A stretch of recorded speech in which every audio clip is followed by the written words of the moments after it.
Loading. All right. Yay, we're on air. All right. So All right. this is the second half of the group for their individual stories. Last session, I blue screened at the end and it broke the episode into a piece. If you're curious, why did you release a 7 minutes part 2 instead of combining the two videos? I want to say the reason for that is because it blue screened. So if I had downloaded both episodes and then tried to edit them back together, I blue screen again. So instead of doing that, I was like, well, if anybody's curious for why it just suddenly ends, they can go to part 2 and be like, oh, I kind of see what happened. And that's it. On how far into this episode you think we'll make it before we blue screen again? Yeah, I don't know if I fixed my blue screen or if I'll just get a random new one, you know? So it's kind of like a mini game. Yeah. But I did fix a lot of things every single time I blue screened, so hopefully it's enough. We'll pray. All right. We'll pray. But if this is in 2 parts, you know what happened. So all right. I'm not gonna do it last time because it makes no sense in this context. So your characters, Maggie and Kyouma's characters, are the focal point of this episode, but Quay's character Shimisuku will also be making a cameo in this episode and finishing up a bit of his plot towards the end. So we'll start with Chitaka. All right. So the chief lets you off on the mission, debriefs you, and puts you on a plane to wherever you needed to go. Well, my main mission for a little while will be trying to find the secret scroll that I've been entrusted to by my captain. Of course. Secret scroll. Secret scroll. Also, do I know where my demon/Trevor went? He kind of vanished. Yeah, he's in the backpack. He's with you. Oh, all right. Demon/Trevor.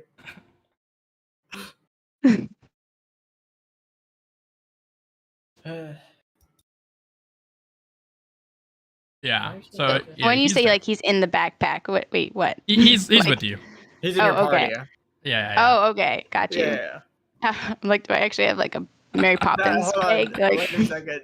Is he actually in the backpack? He's in the holding bag or something. Yeah, exactly. No, he's just chilling next to you. All right. Well, then in that case, I'm quite nervous about finding the secret scroll. Your bag does have the weird potion guy. Oh yeah, in it. that guy. We've got like a party going on here. I don't really know what the deal with that is. What does the potion guy do? Let's just double check. Sacrificial Pete. It's a healing tonic. He's gonna take a fatal blow for me if I'm about to die. Okay. Sacrificial Pete. Just to die. He just made a Meeseeks. That's literally all Jonty did. He just made a Meeseeks. Yeah, he did. He just gave you a living potion guy, and he's like, my blood is meant to heal people.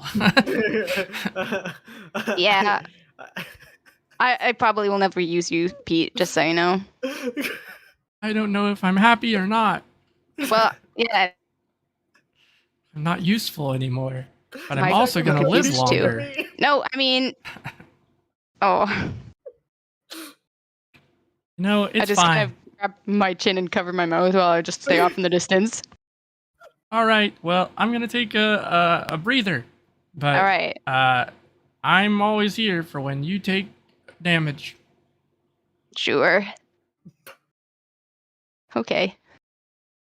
Let's find this scroll that I don't really know anything about. What's that map you're looking at? Well, I'm just trying to understand exactly where my captain expects me to find this thing. Oh. I keep turning the map like around in circles, not actually sure what I'm doing. That's why you guys don't ever get documents. You don't know how to read them. The bitch can't read. Hold on, wait. Has she headed out for her mission yet or not? If you haven't headed out, then I'm May's walking gonna out walk while over I'm like and- turning the map around. Yeah, May's gonna walk over and turn the map the way that you should be looking at it from. I was.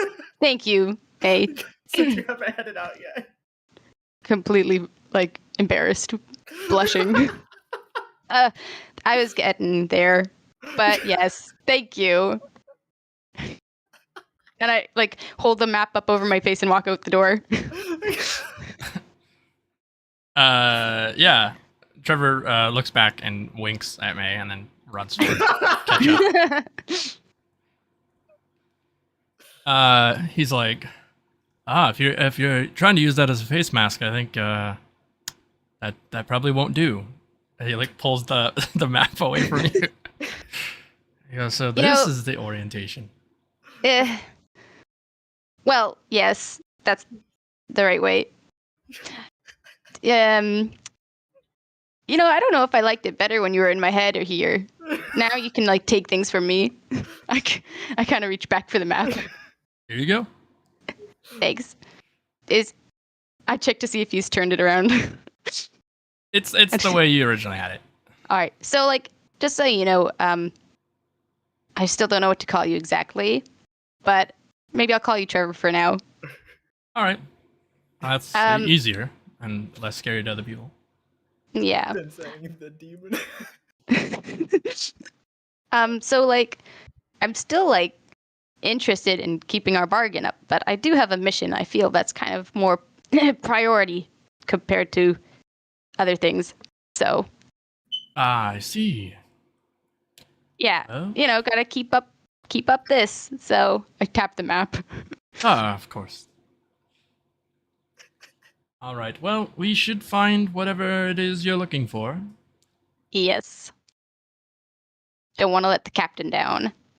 Again. It's probably fine. Probably. Seems busy. How do you fuck up reading a map? True. I get it.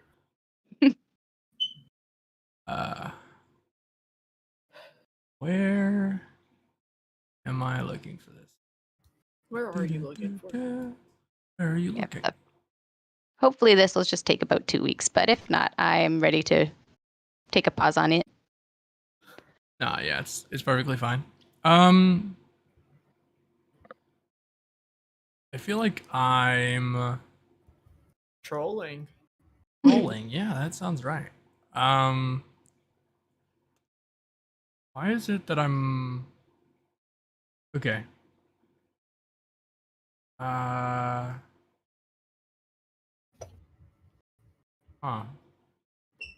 What'd you fuck up this time? I just don't have a note on the map for some reason. Which is bizarre to me. I gave you the map as a chief reward, right? Am I crazy? Or is it earlier? May have been earlier. Earlier. I honestly don't remember getting the map, if I'm being honest. Yeah, this makes sense to me too, because I don't. I know it's important and stuff. The thing is, I have 2 maps, so I have to like. If you want, you can just give me whatever one you want, and I'll follow that one without knowing. Yeah, that's fine. All right. Cool. Yeah, so you get a map. The location on the map, after you've gotten the orientation, you start looking through it. You start picking up on like maybe what landmarks it's referring to, because it's encoded a bit, right? Mm-hmm. And Trevor's not really much of a help here because he recognizes maybe a little bit of it, but the landmarks that are listed on it are newer rather than older. So to him, he will be more useful on the way there, but this map is absolutely useless to him. And so he won't be able to help you much with the map itself. On the map, there's 3 markers, and it starts to seem like, from what you would guess, this exists on the far outskirts of the Serite. And you gather that by the fact that one of the, like, you can guesstimate that one of the landmarks it's referring to is probably some, the Shiba clan's, like, cannon. Mm-hmm. Other than that, this is south of it, clearly, based off what the map says, but there's 2 other landmarks, and you're not sure until you're there what those landmarks probably are. But you do know that it seems to be the Serite, just very far from it in one particular direction. We're going to say it's to the west. So we'll say that it's far enough that if there isn't a sea in between it, but if there were to be a sea, like if you were to track the distance, it's like Korea. Mm. Ooh. All right. So do you take a gate to get to the Serite, or do you ask people for if there's a different type of gate that goes to a different location? I'll probably take the gate to the Serite. Take the gate to the Serite. Doesn't take quite as long as you had the other way. It seems like the gates from Central Union outward are either more advanced or there's just less security to them. But yeah, you travel through that in between hyperbolic time chamber nonsense. I just feel like a shiver go up my spine. Yeah. That thing always gets me. Yeah. You make it out the other end, and you arrive at... There's basically a large pagoda that's farther outside the Serite that you end up at. That is, we'll say to the west. And then there's, the Rukon district kind of on the south part of the Serite, right outside of it. All right. So it's mostly like mountainous and foresty. Trevor gets out, he cracks his neck, and he's like, this area is always so bad for my bones. Sorry. I don't know why I'm apologizing, but yeah. So this is his first time having bones? How does it feel? I mean, having a body again. If you ever had one before. I had a body before. It was very different from my other body. It's all... I can imagine, yeah. Yeah, it's bizarre. Has a lot of different type of energy in it. And I have to handle that without it making me punch things, I guess. Or sleep. Wait. What happens if you sleep? I mean, I can sleep. It's just, it's like the body really wants to sleep. And I don't like sleeping that much. Chitaka looks like she's taking a mental note, even though it's probably useless information. So, yeah. Yeah, is this your first time in the Soul Society? No, I've been in Serite before, a long time ago. Pray I was tell. well known. I was an entertainer. In the Soul Society? Not just this Soul Society, but many. Like a traveling menagerie, if you will. Traveling? Wow. So what, you did like plays and stuff? Yeah, exactly. Stage plays, primarily. Some, stories, you know? I was trying to think of like a universal way to say what that's called in Japanese, but there's not an easy way. So that's all right. Like stage stories where one actor tells the whole story for all of the audience.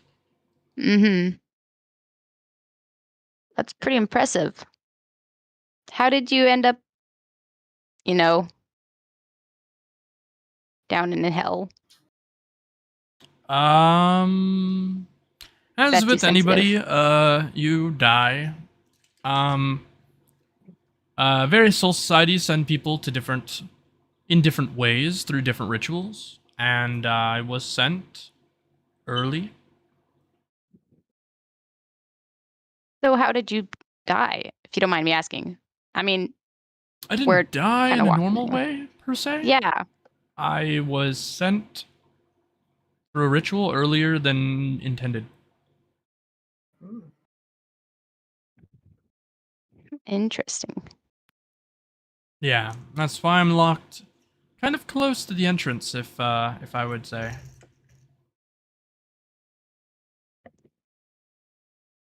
By who? You said you were sent to. Oh, I'm not sure you would know him.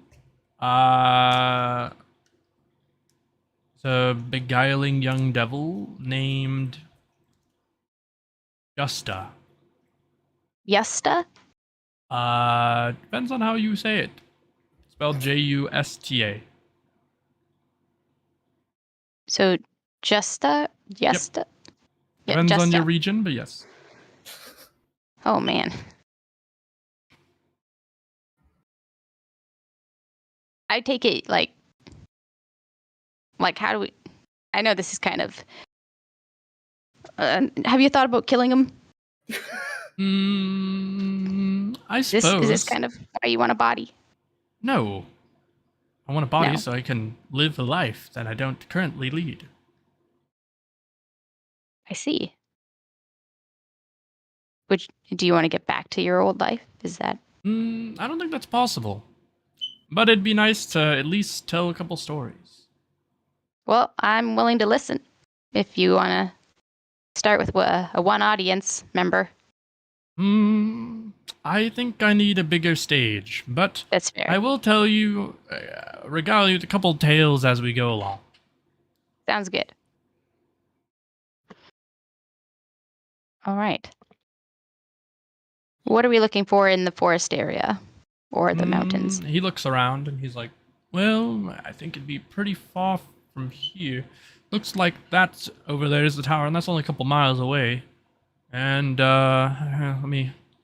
He just traces his finger over the map, and he kind of, like, guesstimates based off distance. He's like, I think we're gonna have to go really far over there. But he, like, jumps really high in the air and looks around, puts his hand over his eyes, I and he comes follow him. back down. And he goes, oh. He, like, comes down, then comes back up, and he's like, I think it's pretty far. I can't see it from here or anything that looks like that. So, Can I I see think we're anything? gonna have to travel. Roll dex. All right. I like decks. That's like, yeah. You do like that. Ooh, Holy shit, she rolled! I can't believe it.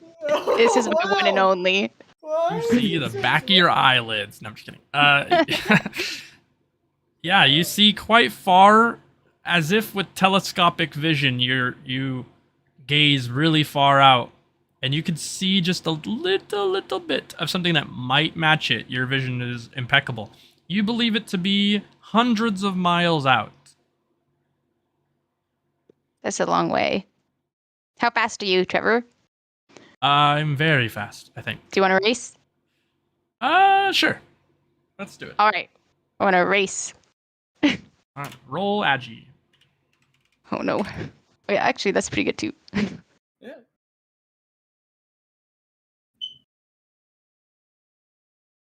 Yeah, Not you bad. beat the crap out of him. He thinks he's pretty good, and he starts running, and he starts tripping over himself a bit, and he's like, these legs are short or something. It's, Oh yeah, sure. I mean, Wait. so he tries, and yeah, he gets the end, and he's not very tired, but he's just like, you finally get to your eventual place. On the way, there are a couple, hollows that you kill along the way, so that you can keep within talking distance of him, but you kind of like let that go. He does shoot a couple of them with some bala to get used to it. But you both get to the end of it. You're like mostly like you're like 90%. Like you're not very tired. He looks less tired than you, but at the same time, much dirtier. Like he passed through a bunch of brush and stuff, trying to keep up. So yep. He goes, gross. Don't worry. You did good. Thanks. All right. I guess we'll go check out this place. Yeah, he goes up with you. He starts looking around. And he goes, "It is now like you can recognize that this huge statue. It's not like I I wouldn't call it huge, but it's large, generally speaking. Like 20 to 30 feet tall, kind of thing. But it's not huge. Like seeing it from as far away as you did was pretty crazy. But I pat myself on the back. it seems to be a statue that looks kind of like a serpent. And you sort of, you now can triangulate that on the map as to roughly where you are. But you get the impression that something with the statue helps point out the location of the scroll within the triangle. I'm gonna check out the eyes of the serpent first. The eyes of the serpent. Roll dex. All right. Let's see if I've used up all my luck. Yeah, you have. That's expected. Yeah, you don't quite catch anything. You see the eyes, you start following them, start doing a bunch of stuff, but you scratch your head and in confusion. And I'm gonna check out its tail. Yeah, try and go pull for it like if it's a lever. Yeah, you start messing with the statue. It doesn't look like any of the pieces seem to be moving around much. Trevor, the demon, starts looking around, and he puts his hand on the statue, and then kind of looks around it and kind of recognizes that that something's off, and so he kind of brings your attention to the neck of the creature. I get it; it's serpentine in nature, but it's sort of like prior to its mouth. And he tells you to put your hand against it. I will do so. He's like, "Can you feel that? Like, just it's like a flowing liquid or something." And now that he's brought attention to it, it's pretty. You can kind of feel it. It's pretty hard to tell, but yeah, there's definitely like something pumped through it. And it gives you an idea that maybe something causes its mouth to open. You like check the mouth for like some sort of mechanical jaw or something, but it doesn't feel like there's something mechanical. So maybe it's magical. But once it gets to being magical, Trevor has no knowledge. He's like, yeah, I don't know. Do I know anything about magic that would help in this situation? Yeah, you're training Keto, so you have like good magic knowledge overall, and you can roll intelligence. All right. Uh-oh. If you had the type of magic that would give you a large bonus, but you actually don't. But you do. It is lower than it would be otherwise.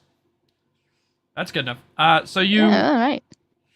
You are able to realize that it uses a esoteric keto technique, sort of a ritual.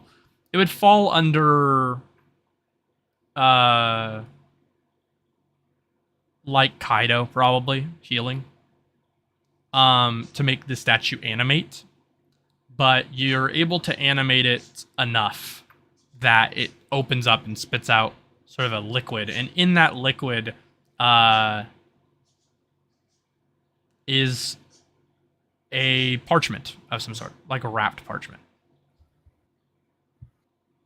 I shall kind of wipe my hands on my clothes from the liquid and shake off the parchment and open it. Roll endurance. Oh no. Okay, it's fine. It's all right. Yeah, that's true to form. Another 7. What? You lose control. Not control. You lose feeling in your hands and drop the parchment. Trevor catches it. Oh, careful with that. He's like, I probably immune. Actually, it feels fine. I just stare at him. He undoes the like ribbon on the paper, and he kind of unfurls it in front of your eye so you can read it. I will try and read it. You can tell this is like it's like an old school pencil drawn photograph. I think it's where the X is for like the parchment, like the actual location. And given your amazing dexterity, you know where this is based off earlier when you had the super far sight. I think I know the location. You sure you want to come, Trevor? Oh, of course. Yeah, I can. I can do so. Do you need some help with your arms, or will you be fine? Yeah, Chitaka kind of keeps quiet, thinking about it for a second. Taps her foot on the ground. Trying to be tough again. Yeah, I need help. Okay, no problem. He casts like a Sero and blows away all of the liquid, and then he ponders for a moment, and he uses some reishi string. He attaches it to each of the joints in your body, for your arms, right? So to connect them to where your joints are. And he connects the reishi string, and then he kind of he's like, "Can you feel them now? Like if you put reishi into these strings, you should be able to move your arms. And you must roll a Dex Agi check. Just add them together. It just has to be higher than 80. If Dex not, and you can Agi. move, but it's like a puppet. Okay. So dexterity and agility. I'm just going to use a calculator and put that into. Yeah, easy, no problem. I think. okay. I mean, I could be wrong actually. Let me I'm test. pretty This. close to. I think it's this. Oh my goodness. Yeah, you can plus them yourself. 77. Yeah. You have a majority of control, but you realize that like if something were to be thrown at you like at a high speed, so let's say like a shuriken, your reaction time is probably delayed like 10%. So it's you have to roll extra high on your dex and or agi to avoid those types of problems. All right. But yeah, I did check, and if you use the tool or whatever, you can just put number plus number and enter into that, and it'll still work. Perfect. All right. Thank you. No problem. So yeah, your arms work mostly, and you can do pretty much everything with them. Does that feel any better? Yeah, majority. Okay, well, be careful for projectiles, but I'll keep an eye out too, even though your eyes are better than mine. So okay, this might be out of the blue, but Yeah. I know we have a deal and stuff, but why are you helping me?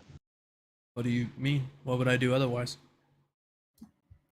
I don't know. I just thought like it was all on me. No.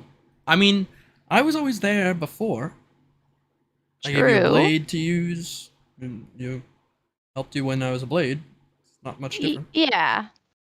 I mean, it just feels like it's a little different because you're like here in person now.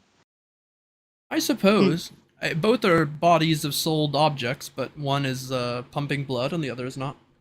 But I understand the difference because it's very much more social. And you sure you can't tell me your name? I don't know. So like I still have to like find it. Possibly. I don't quite remember it myself. Gotcha. Okay. Might have started with H. An H? Yeah, that comes to I swear mind. to God, if his name is Humphrey, May's shooting him in the head. It's definitely not. All right. If his name is Hubert, May is also shooting him in the head. It is not a normal name. Okay. Got my eye on you. I'm not even there. Bro, just insinuate that Hubert was a normal name. I yeah, I guess I did. Yeah, that's fucked up, buddy. Yeah, that's my bad. Yeah. All you Alright. Huberts out there, know that you are special. Know that you are an op to me. Alright, Well, I'll do my best to find your name for you. Well, that'd be excellent. Till now, Trevor is fine. All right. We should probably find where this picture is, which I think's over there, and I'll motion. Oh, okay. Well, let's go. He hoopless. heads over, but he makes sure to look around for adversaries. He's more on guard now than he was before. Hmm.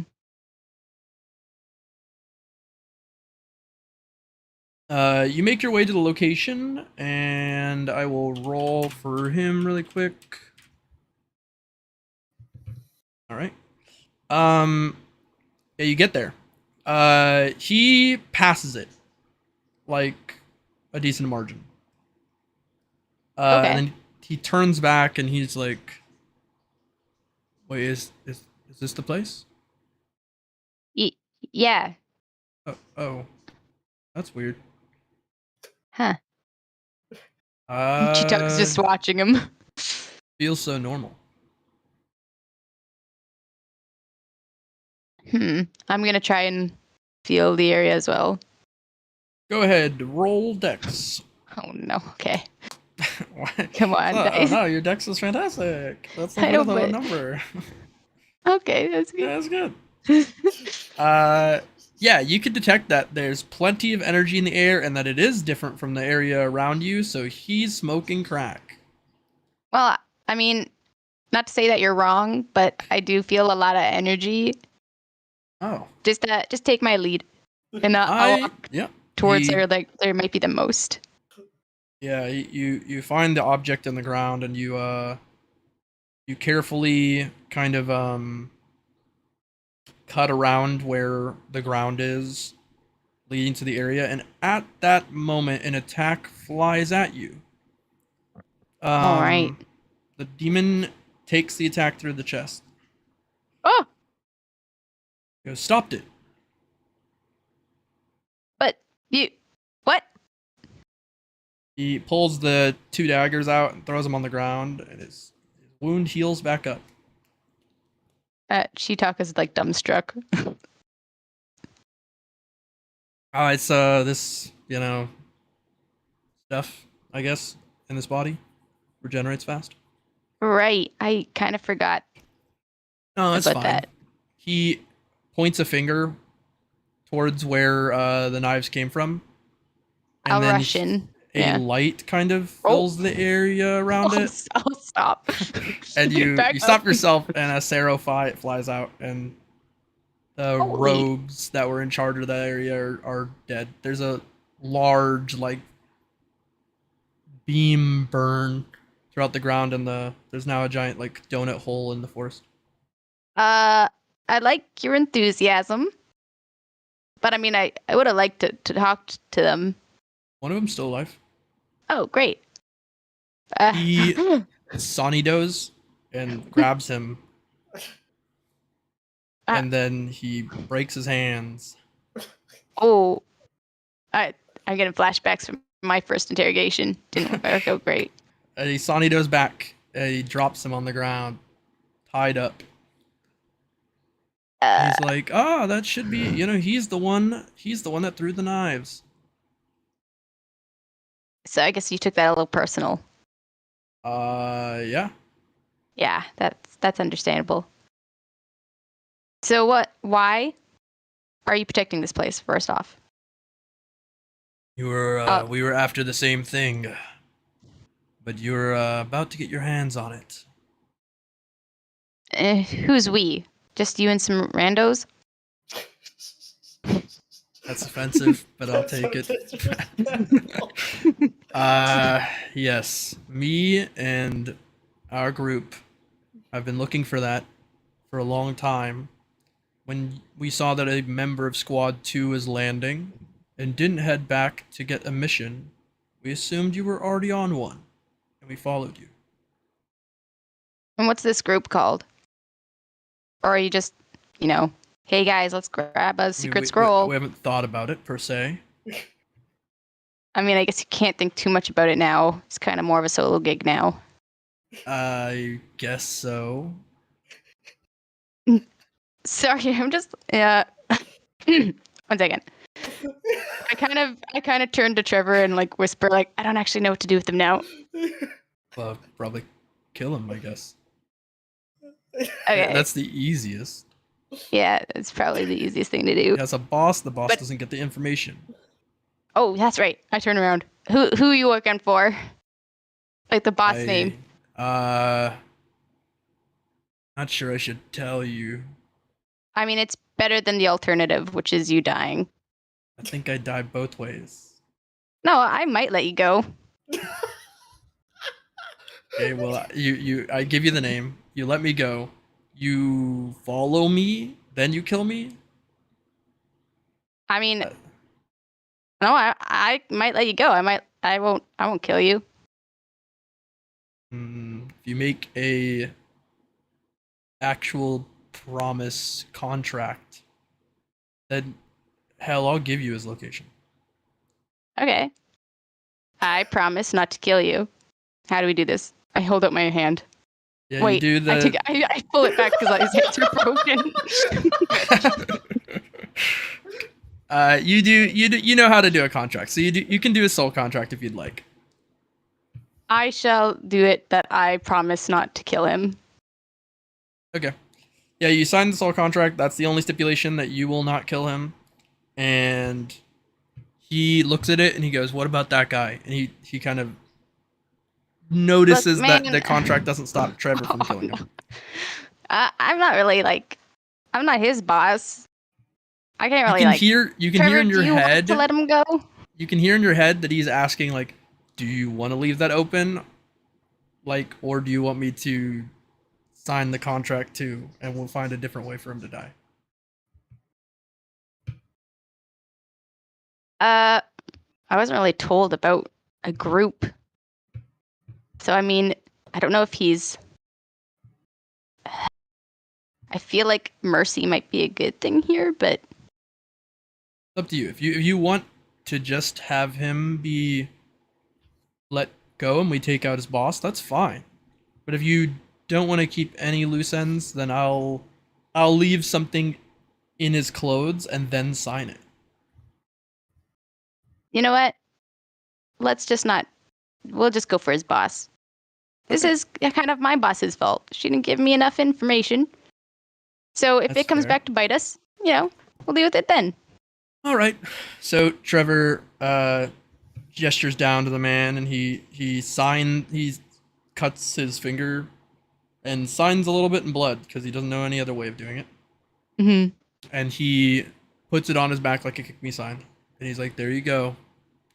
You're free to go. Find your way back. Good luck with your hands. See you later, mouse. Bye bye." Wait, do we have the location? Well, you're gonna follow him. Oh, right. Okay. It's okay. He's nowhere near Thanks. fast enough, so let him have a head start. We can see what this scroll's all about. Sounds good. I will see what the scroll is all about. All right, the scroll is in a box. You pull it out of the ground. In the box, you can see that it is a scroll. It is attached with a sealing spell. In Keto, it looks like reasonably difficult, but you could undo it because of your Bakudo knowledge. It's up to you whether or not you want to like check its authenticity, or if you just want to believe that it's a scroll and then take it back to Soifan and you don't want to read it. It's sort of a complicated decision. Mm-hmm. Basically, if you want to read it, that's fine. It's not against technically the Soifan rules. If you want to be ultra like Squad 2 about it, then you'll probably just give it to Soifan. I was But probably gonna just give it to her, all right. but there's now a part of me that's curious. All right. Well, worst case, you can roll it for yourself. Sure, I'll roll it. Yeah. Why not? It's like flipping a coin. Exactly. Let's say low, you read it, and high, you don't. Sounds So- good. Yeah, it's raw 1 hundo. Oh, Yeah, you read it. Hondo P.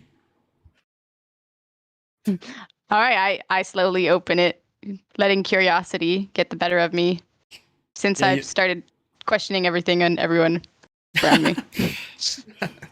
Yeah, so you start reading it, and you can tell it is a forbidden keto.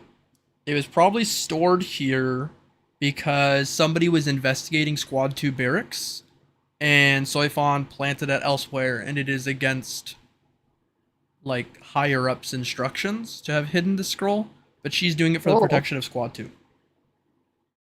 That's the information you get out of that. So this could be used as blackmail against Soifon if you dislike her, but otherwise, you understand why the mission was given to you specifically and not through official channels. Yeah, I'll just put it in my, I don't know, pockets or something. I don't know what I have, like Yeah, on you my just belt or something. throw it in your bag or whatever. Yep. Trevor, seeing your expression, he's like, "Ooh, bad." Yeah, pretty Oh. bad. Oh well. Well, before that guy gets too far out of sight, I guess we'll follow him. Yeah. Good idea. Your arms are not numb anymore. Oh, thank goodness. All right, thank you. Let's chase after him. He lets you keep the reishi strings, so you now have 2 reishi strings. They can be used to kind of allow movement to limbs that are otherwise paralyzed by channeling energy and rolling int. So I have 2, and then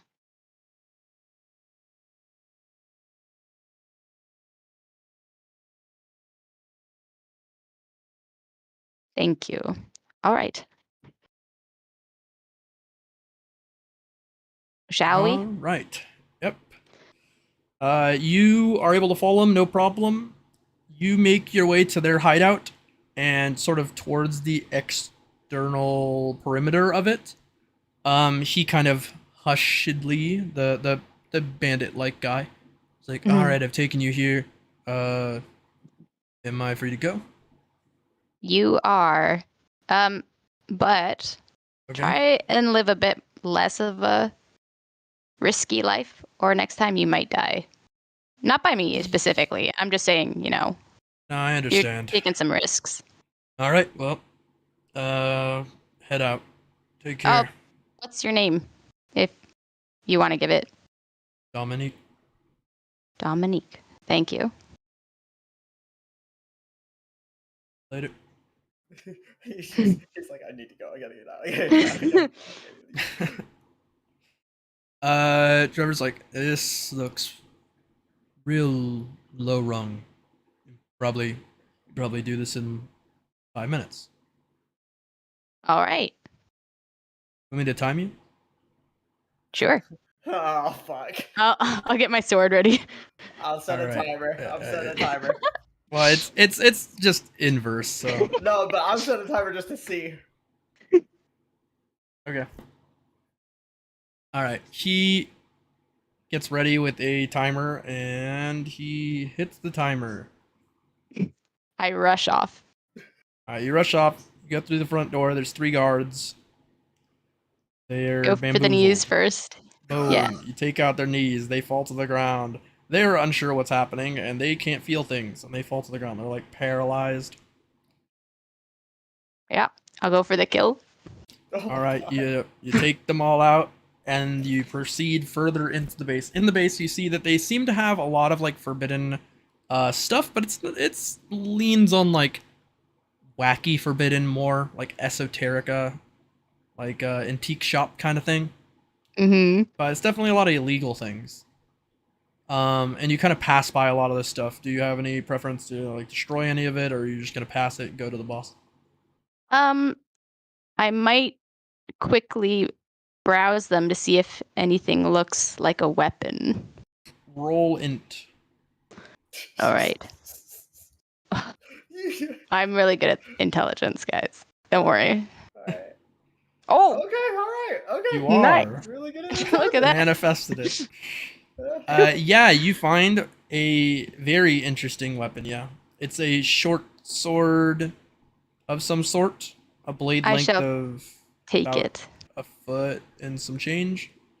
All right, you take it. It has a interesting design on it. It's sort of like a black with like if I were to describe it for guys out there, I guess it's like a black bladed weapon with like a Damascus sort of design to it, but the Damascus indents are in gold.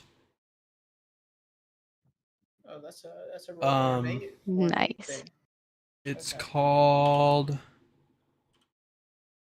Psych Dole. I had this somewhere else in the campaign, but that makes sense. I was like, this was supposed to happen later. Interesting. I mean, I make the items for a reason. That's true. Um, I'd rather make something I haven't be used than have it never be used.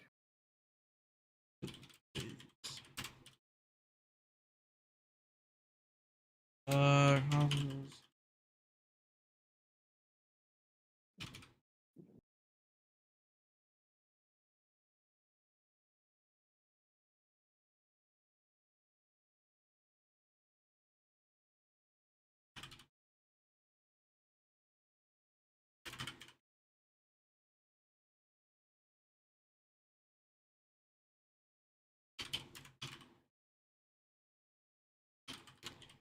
there you go. Thank you. All right, I shall continue on to the boss with this on my back. All right, make your way to the boss room. He's sitting there counting money. All right, You I go in for the kill. recognize him as somebody. You can do that. It's fine. I recognize him. Wait. Person. You recognize them as somebody who does sell things on the Rukon district occasionally, and you kind of put two and two together. But he's mostly like heralded as a I had the word on the top of my head, but like a scammer. All right, I'll go in for the kill. You kill him. He dies and stuff for sure. Falls to the ground. His head hits the ground, separated from his body. And I'll sheath my blade. You sheath your blade. He is dead.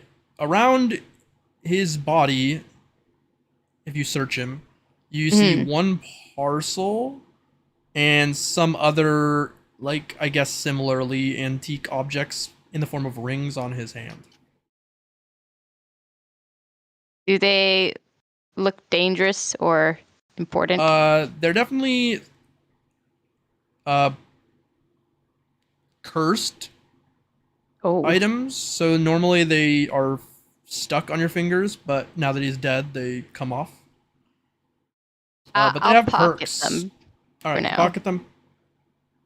In the parcel, if you'd like to open it, would you like to open it, or you just leave it the parcel sealed? I'm gonna roll. All right. The low, I think I'll open it, and high, I won't. Okay. You don't. You keep it with you. Nope. Yeah, I'll pick it up. You proceed out of the base, and after you leave, yeah, he checks the time. What is the time, Kyouma? It was 5 minutes. There you go. It's like, whoa, that was. It was exactly 5:00:00. I have found this dagger. I don't know if you want it. I mean, terrifying. I feel bad that it's terrifying. I think it's kind of cool. It's cool looking, but it's terrifying. That parcel with you, that's dangerous. Very dangerous. Oh, I was gonna bring it to, the captain. Ooh, yeah. If you're gonna bring it to somebody, you better bring it to head captain. Head captain. Yeah, that's like a I open it and I die kind of thing. Oh yeah, maybe I should bring it to the head captain and just I should tell him that. I'm glad I didn't open it. I almost did. Wow, I'm certain your intuition was spot on. Yep, it was my intuition. For sure. I start walking. He takes the weapon that you gave him, and he fashions a sheath for it.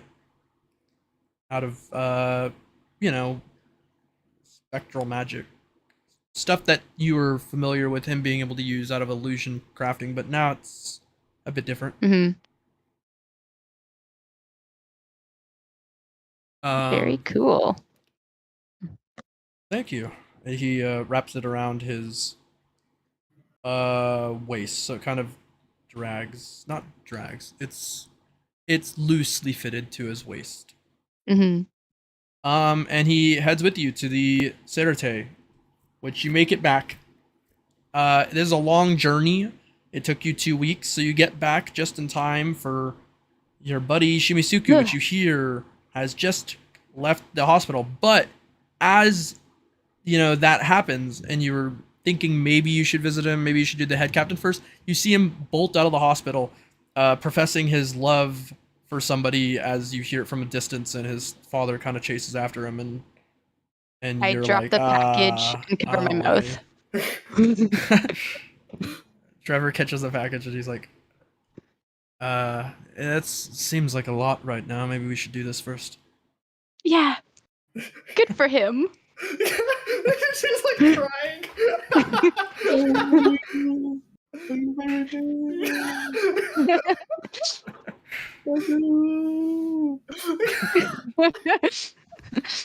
Yeah, we'll let them have their moment. I'll take the box back.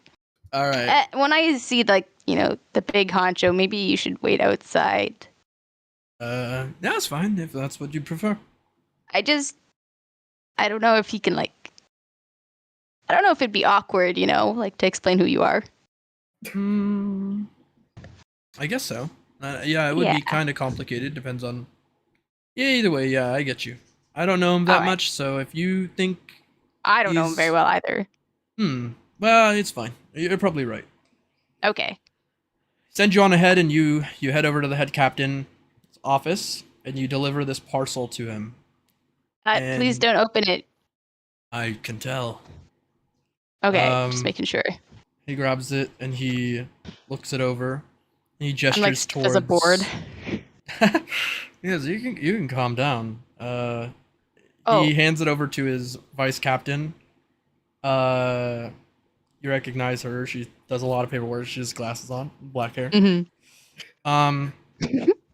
And he hands it over to her, and she's, shocked that it's even here at all. And you see her run away after casting a very high level keto on it, like to seal it up. And she hands you a reward. Oh. Thank you. I was not expecting this. Well, it's not every day that somebody brings something so dangerous directly to the captain. And she leaves. You receive 2,000 Union coins. Ooh. I think Chitaka's like shaking because she's never had so much money like this. Wow, this is awesome. I mean, thank you very much, sir and ma'am, and thank you. A salute awkwardly. He salutes you back as if in jest. Well, take care. I do a bow and I quickly run out. Oh, that was so awkward. I was probably so embarrassing in there. No, you did fine. They seem charming. Yeah. All right, now to deliver the scroll to the captain. Sounds good. You guys head to also maybe stay outside while I talk to Soy Phone. Sounds good to me. Oh, the world is so beautiful. It's good to get some fresh air. Yeah. You head over to Squad 2 barracks, and he he walks around the Rukon district. He just starts chatting up with people. All right. I shall deliver the scroll. You go directly to Soifon and deliver the scroll. She looks at you as if trying to understand if you've seen what's inside of it or not. I try not to give it away. Roll. Oh, what do I roll? This is wisdom. Oh no. Here we go. Mental fortitude to not break. You know what? She doesn't catch on too well. Like, she she thinks because you're so nervous most of the time, she's like, this seems like normal nervousness. It's like a little higher than normal, but it also comes off the same way that when you're nervous, when you're like, you know, Yeah. seeing if she's happy about what you've done or not, type of thing. It's like it's very easy to mistake for that. So she doesn't catch on that you read it at all, and To she's kind of very add happy into that. that, I quickly like pull out the rings and be like, I also found these. I believe they're cursed. I don't know what to do with them. Those do I look give them to cursed. her. She scoops them up, and she's like, "Thank you for doing this Oh, for you're Squad 2." welcome. She gives you a letter that, it's mostly just paperwork, but it's like to it's not paperwork for you, but it's like it's whatever. It's like official documentation that says that you're gonna take a 1 month and 2 week break, however you'd please, and it's like paid for and whatnot. All right. And she hugs you because she's like happy now that she's Oh. not gonna get destroyed. I'm blushing. For this. Contact. I'm so scared of people. And then she's like, she turns away and she's like, take care of yourself during the break. Thank you. You too. I mean, just take care of yourself. You probably don't get any breaks. She's like, Yeah. You Yeah. can leave. Yeah, I'm This gonna leave. flustered little- She bows and runs out. I definitely embarrassed myself that time. Yeah, you run out and you're you kind of look around for Trevor, and you see he's in the he's just come back from the Rukon district. He's not too far from where Shimisuku ran past earlier, from what you can see, and it seems like he's got some stuff. He's got like a bandana from the Rukon district. He's got like food. He's eating it up. You look And like you're a tourist. That's not a great thing. But I mean, you also look good, so don't worry. well, thanks. Yeah.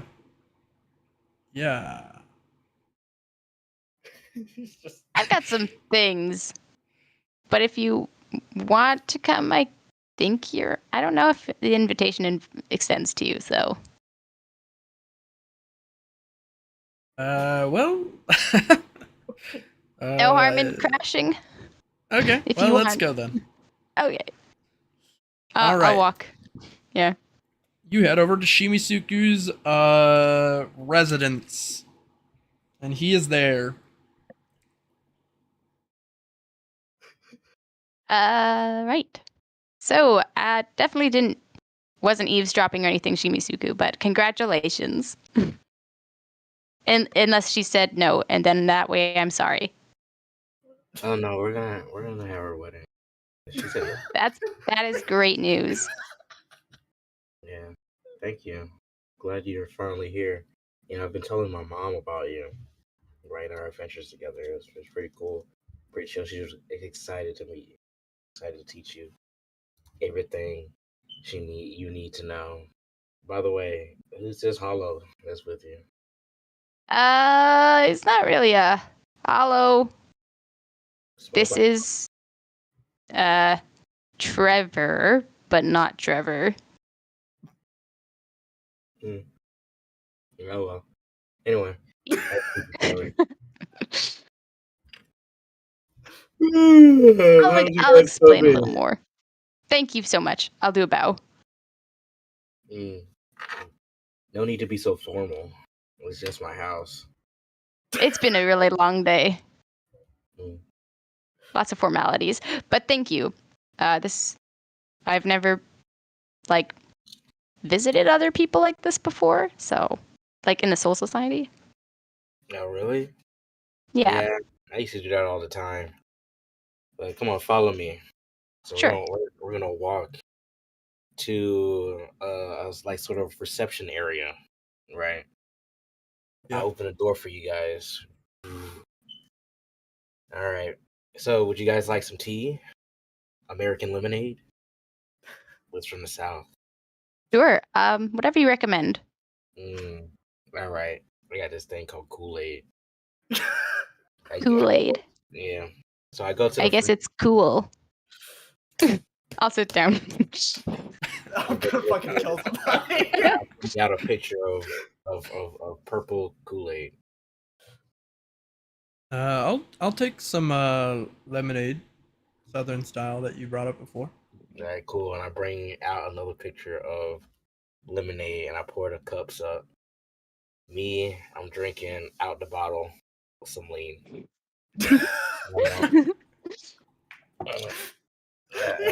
Honestly, that is in character for Super Secret. Actually, you know what? Yeah, I was gonna say like that doesn't make that makes sense. You got it.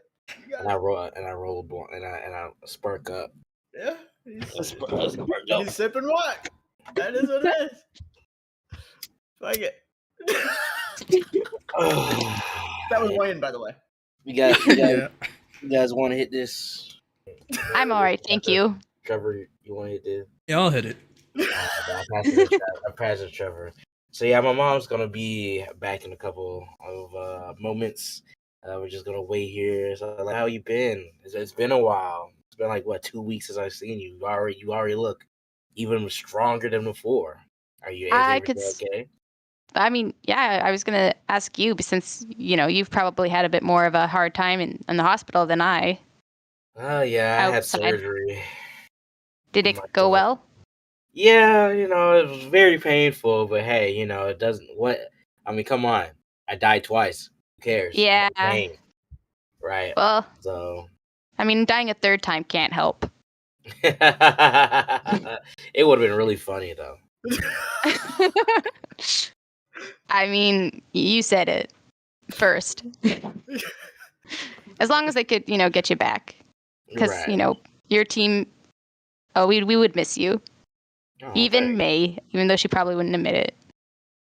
Yeah, I like May Summer. May Summer's cool. She's really cool. So just like you say, yeah, you're definitely invited to the wedding. You know what I'm saying? Definitely. Well, thank you. Hope you can definitely make it. Like, tell me about your friend here. Your name's Trevor, right? Okay, how you doing? Nice to meet you. My name is Shimisuku. Shimisuku Kyojin. Right, nice to meet you. I am the son of some predominant people within the Soul Society, so I know pretty much everyone around here. So if you need anything, just let me know. Okay. Oh, thank you very much. He hands you the. Sorry. Thank you. Yeah, he hands it back to you.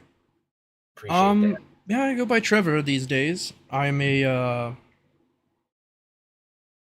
I guess like a Ron car with weird upbringing. But most of my original abilities are lost. I knew Kallum long ago. Somebody Kallum knew. Oh, I see. I remember the name now. You're the guy Kallum, my brother Kallum was looking for. Okay. Yeah, exactly. Yeah, he found me. We talked it over for a bit, and then I died. Okay. Well, as long as you guys are cool, that's what's up. We're cool. That's what's up.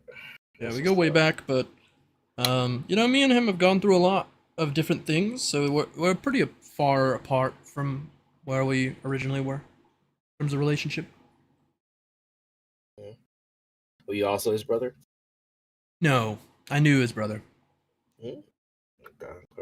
Yeah, he hasn't really told me anything about his past, but I don't know. I haven't really cared enough to ask anyway. Man of few words, he's a man of action. That he is. For it. But yeah, actually, I think he said something about you as well. Let me think. He goes into his bag and pulls out a object and slides it over to you. It's like a cylinder. It almost looks like a flute when you look at it, but it's made of metal, and it's metal is very odd, and it's got kind of a patina to it. It's like pretty bizarre. Like it's rusted over, but it's not. Like in terms of that sort of visual. That's You know, kind of cool. That's an old relic. Whoa, this is sick. I lick it. Yeah. Yeah, you lick it, and you can tell that this object is made from a metal that normally coats a being that doesn't exist in this world anymore. I glare at Trevor for 0.5 seconds, and I make my face a normal little smile, and I'm thinking, oh my god! In that glance, I'm thinking, this guy is pretty dangerous. I need to kill him. Yeah. Yeah. But I seal away that moment of bloodlust and go back to being lackadaisical.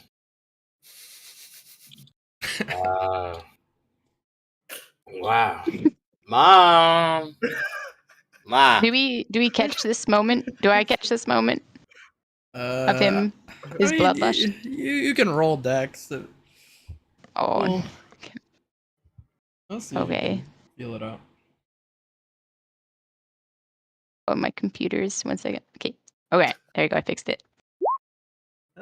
I mean, it's not that different from how Shimisuku is. Like he seems to shift between this sort of like lazy and then like battle kind of thing, and you get like a hint of like how he is in a fight kind of flashes for a second, but it doesn't he's so chaotic that it just seems normal. Feels normal. Right.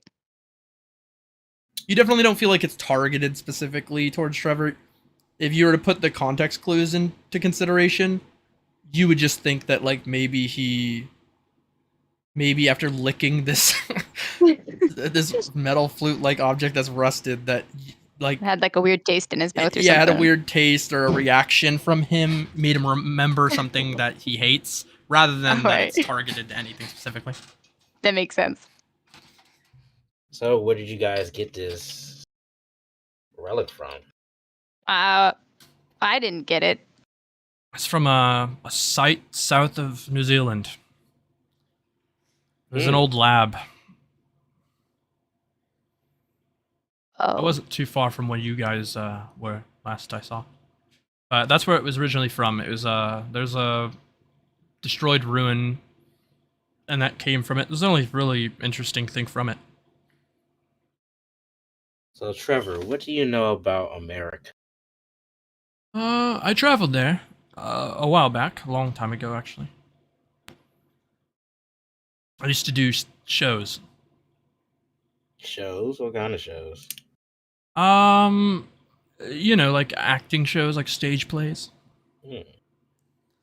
You're a bit of an actor, right? That's cool. Yeah, I would say, I guess. More like a storyteller than an actor. But, you know, they come hand in hand. To be able to feel the stories as if they were to happen to you, or to express what something has happened to you to others, is a form of acting, I guess. But I would say I'm less of an actor than I am a storyteller, as most of what I've experienced is from what I've experienced rather than from others. That's interesting. Ma! She heads in. I stand up and bow. She lightly bows back as well, and she's like, "Oh, what do you need, Shimisuku?" Hey, this is my friend Chitaka. Welcome, the Chitaka. person I told you about, the one who wants to learn more about Kaido. I was saying that you could probably give her a few pointers since you've helped me in the past. For sure, I could do just that. I would be honored. Do you have time for some lessons? Yes, I would love that. Amazing. Let's schedule those in over your break. How much time do you want to spend perfecting it? As much as I can, but Okay. Well, I'm as free as any, especially at this time in the Cersei. Ceasefire on pretty much everything. thank you. No action, all boring. No. Yeah. Never fighting. No big deal. Perfect. She looks over at Trevor and is surprised, like that this like weird, handsome Arankar guy is just like sitting drinking lemonade at her He's kitchen just table. chilling. What's wrong? What's wrong with him just chilling? Come on. Oh yeah, Ma. This is Trevor, Chitaka's friend, and all my sworn brothers' friend as well. Oh, So yeah, I know, right? An Arankar in the Serite, whew, times have changed. I mean, Chitaka's like getting more and more worked up and worried. This is shooting sweet stuff. she greets him with a light bow. He bows very fancifully, and she's like, you remind me of somebody. I can't put my finger on it. And then she leaves the room as if like she has to understand where that comes from. And so she's gone for a couple minutes if I don't know. If you plan to do something, if not, I'll skip to her coming back. I'm gonna just kind of grab Shimisuku's arm and just take him out of the room for a second, away from Trevor. Look, he is an Arankar right now, but he's not really an Arankar. And I'm worried that your mom may try and like kill him if she knows who he is. Is this? Is it? Is there a joke? Am I missing it? No, it's just my mom. You know, She's it's got a okay. very commanding presence. It's okay. Look, as long as I'm vouched for him, he'll be okay. The thing is, I mean, I kind of trust him, but Of course. I don't know how to explain this. I am going to explain it to you eventually, but it's kind of awkward since your mom's going to be back any second, and Trevor's in the next room. Well, whatever you got going on, it's okay. Take your time. You don't have to. Just tell me when you're ready. Thank you.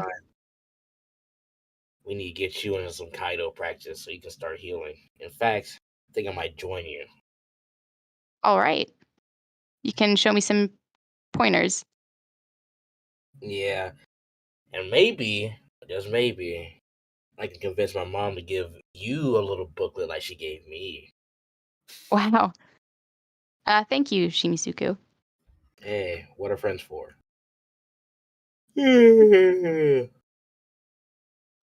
Chitaka tears up a little bit. Friends, eh? Oh, that's great. Yeah, we should go back. I walk back into the room.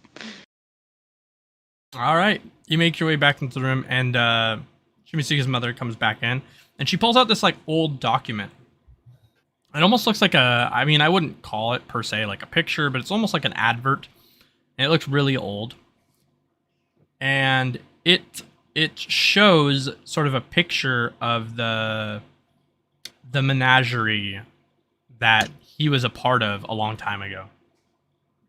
And she's like, "This is incredible." Like this.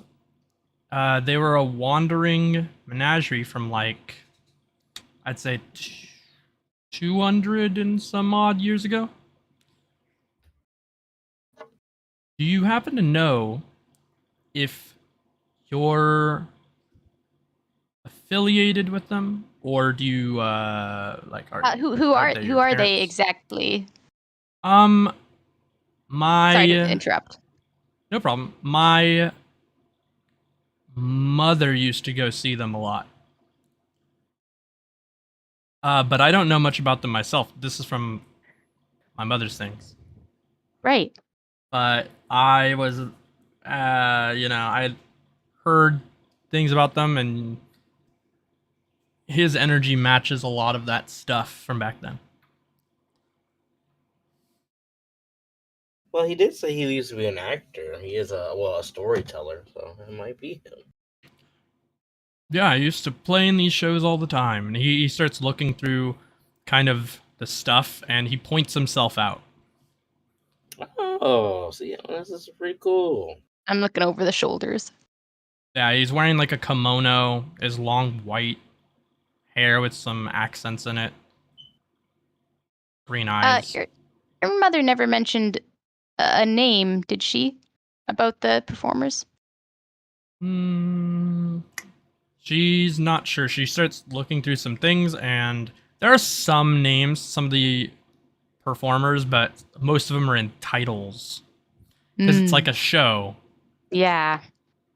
So, it's like the Beguiled One, the Devil, some of them almost tongue-in-cheek. The Devil? That's kind of morbid. Yeah. Yeah. The one that matches up moniker-wise with Trevor here is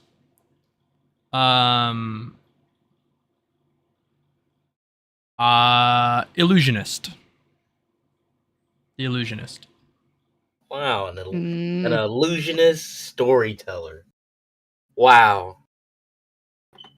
They go hand in hand.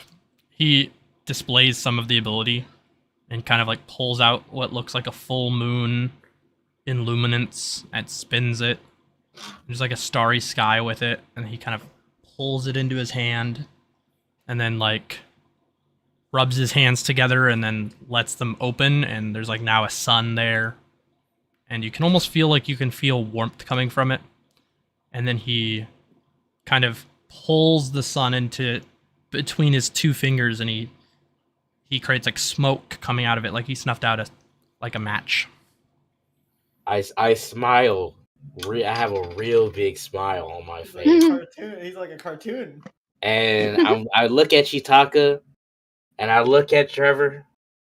I'm in my head. I'm thinking, oh yeah, I'm gonna have to keep my eye on this guy. This is a red flag after red flag. An illusionist storyteller. Yeah, real manipulator. Yeah. Yeah, it's kind of crazy. I'll keep my eye on this guy. But in my head, I'm thinking, Chitaka seems to trust him.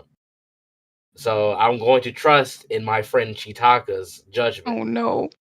However, I got my eye on this Arankar that's so bold enough to come into the Seirei tag. Oh my god. He's a colonial. I forgot he's a colonizing racist. I forgot. To be clear, it's fine if you're this way 100%. It's all good.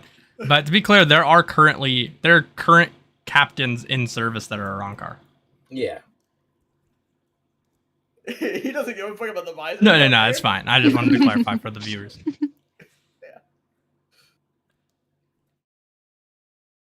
Motherfucker is the number one hater on Shinji's Discord. He's like, alright, Shinji.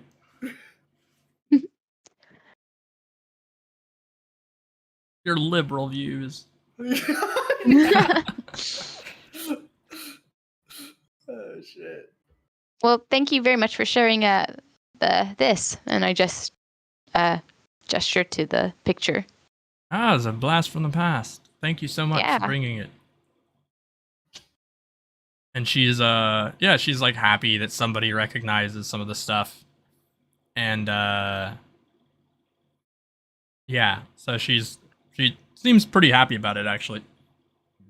And she sets up a schedule to tutor Chitaka and Kaido over the course of the next amount of days. All right. Perfect. Do you have any last things before we wrap up your section? During some point, of my break during the training, I will approach Jonty and trust him with the secret of how I have a family. And I was hoping that he would be able to check in on them and investigate in the character I saw in my scry marble. He kind of sheepishly accepts it, and he's like, he's nervous. He's like, ooh, I hope I don't mess this up kind of vibes. And he takes it, and he's just like, and then he kind of is like, okay, bye. And he just flies away. Thank you. And I think I spent the rest of the time training with Shimisuku's mother and him. Perfect. All right. There we go. Let's see here. You get Kaido.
I'm forgetting a word.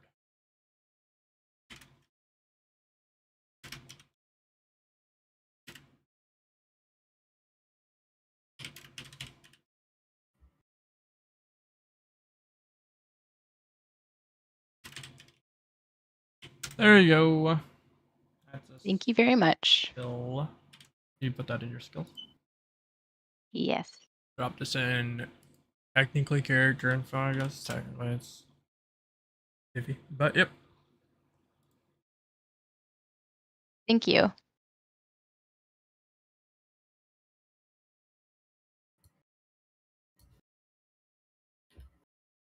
All right. You're free to go if you need to help out Liam at any time. Just letting you know in case you feel like I'm in the middle of something and you don't want to interrupt me to tell me you have to go. Thank you. No problem. All right. I'll quickly finish out Shimisuku's remaining month and then transfer over to Kyouma's time. So, Shimisuku, at the end of this sort of period where Chitaka is coming over to your guys' house, training your dojo at Kaido, you know you're resting up a little bit, and so you watch some of the Kaido practice back and forth. You keep track of like what you're seeing, and she seems to be getting pretty good at it. And then in the interim, Wax comes and visits your family.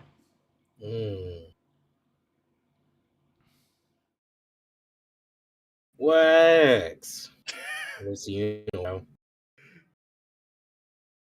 It was young master.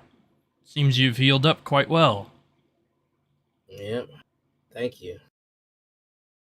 I'm trying No problem. to take it easy.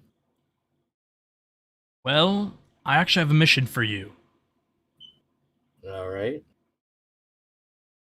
He pulls out a record on vinyl. And he gives it to you. Whoa. The oldie. Like the old masters, they didn't leave their orders on anything but.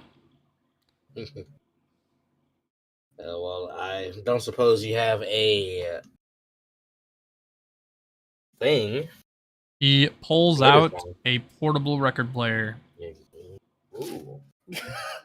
See, that's what I like about it. It was one thing I like about you, Wax. You're always prepared. Of course, young master. I take the vinyl player and I plug it up, put the disc on. All right, let's hear it. Turn it all the way up so I can hear it clearly. He turns it up all the way, and inscribed within this sort of song, which is, excellent instrumental, kind of jazz fusion-y thing, is sort of mission objectives you expect. So roll intelligence.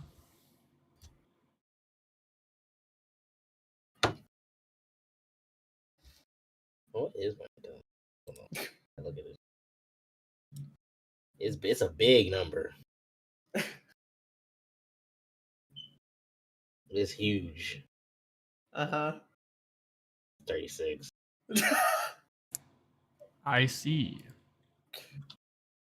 Hold on. You rolled without the modifier. Here we go. There you go. All right. You can pick apart the message, and in its sort of politically motivated lyrics, you deduce that it's actually referring to a real location that isn't super far out of this Erte. You recognize that key words in this seem to be pointing to maybe a address or place within the Rukon district, specifically a 14th Rukon district, which you know to be filled to the brim with like buildings of some sort. Mm-hmm. And your guess is it's pointing out an address. And you get the impression that it's missing some exact numbers, maybe on purpose. That or the address is really short, like number-wise. But the clues you're kind of getting are the ones that you've deciphered, that it's in Rukon District 14, and that it's in a building of some sort. But the rest of the clues seem to be that something to do with a spindle, blue, and a number like 31. But based off your knowledge, the addresses should be 4 digits, and blue spindle doesn't come to mind as anything.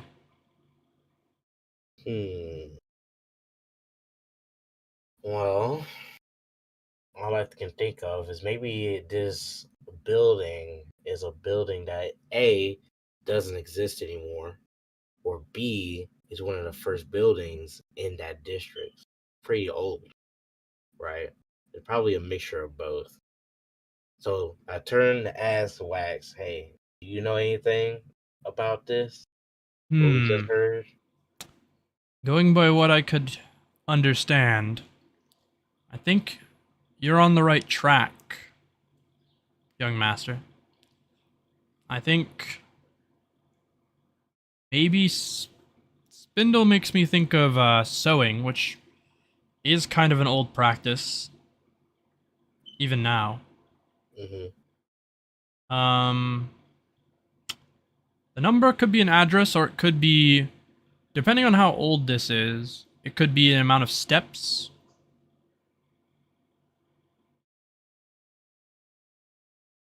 Or maybe it's the amount of decorations on the outside, the amount of fence posts. I'm not 100% sure. Man, wouldn't it just be easier if I could just level that entire district? Depends, I guess. I could the object is underground, then that would be pretty good. I'm not gonna do that. All right. Well, looks like looks like I have some searching to do. All right. He heads with you, and he escorts you very quickly to the 14th Rukon district, and you land in the town center.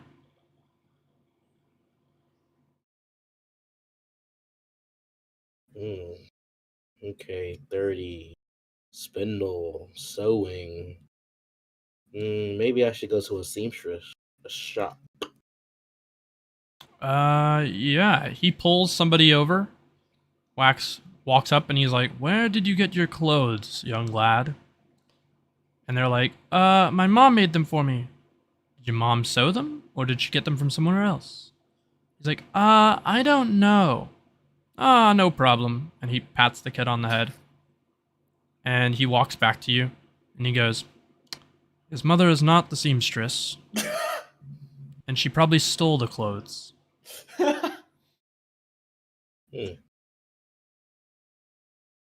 Interesting.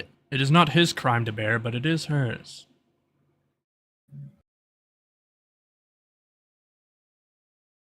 "Do you think we should do, Shimisuku, young master?"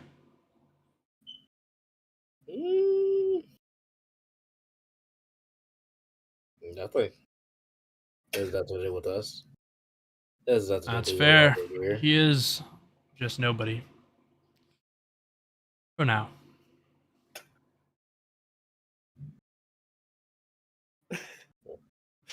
For now. Wait.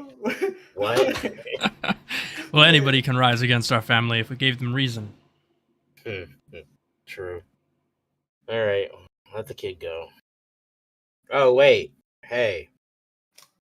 I tell the kid about some of the things that we're looking for and ask them if they've seen any place that looks or sounds like what we're looking for. I'm gonna ask Tommy. He runs over. And he's like, Tommy, do you know where a seamstress is? And he's like, my mom's a seamstress. And he goes, what? That's impossible. That would mean, oh no. And he runs back and he goes, Tommy's mom's the seamstress. Get him. Get him? What? Isn't a seamstress a bad thing? That's why you're looking for her. No, it's not a bad thing. Oh, he runs back over to Tommy and he's like, Tommy, you're not a bad person. Yay! And he's confused, but he's happy that he's not a bad person anymore. It's like he was playing a little game. I go and rub both those little kid heads, give them a little head pats. It's okay, guys. So I fill Tommy in what I'm looking for, right? And I'll ask him, hey, is that something you recognize, youngin? He goes, yeah. And he takes you to where his home is. And he goes, right here. And you look at it.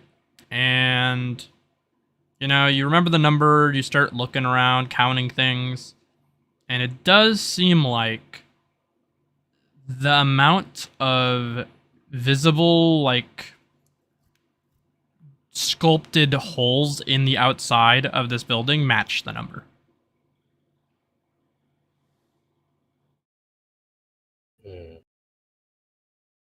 Looks like we found it, young master. Yep. I start doing stuff to it to see if anything will happen. You start messing around and looking around, and you find that kind of nearby, kind of underneath the ground, is actually a small insert. And you pull this sort of block out of the ground that seems like it's a fixture, like to maybe put a lantern on top of, made of stone, but it just comes right out of the ground if you put a decent amount of force into it. And underneath it is like a object. It seems to point to it's like, what's the word for that? Like a key. It's not a key from like a door, but like a key like you would see on a map that gives you a way to read another document. Oh wow. So basically this is I'm getting clues to find more clues in order to find more clues to find what I really need to do. Oh my god. My ancestors are lucky. I need to find what's going on. This is was with my nap time. What were you gonna say, Mr. Wax? Young Master, I think that this, it's not too many steps, but I think this key explains how to read the finished technique scroll.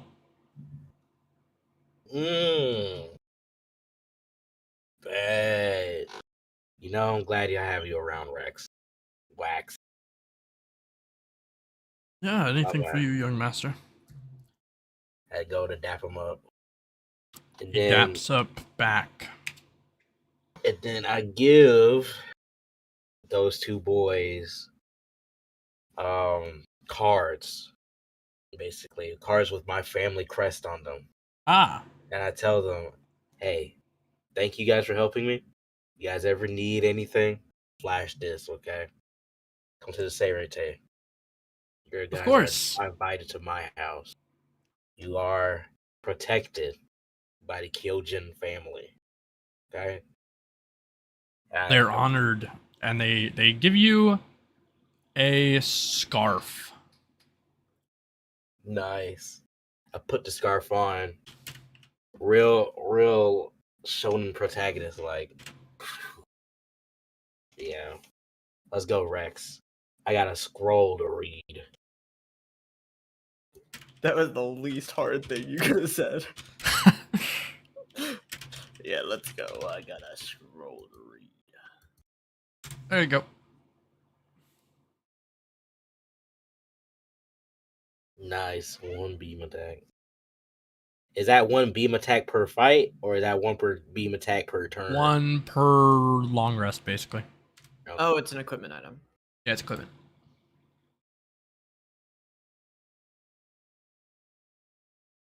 So it's the same as like your bow.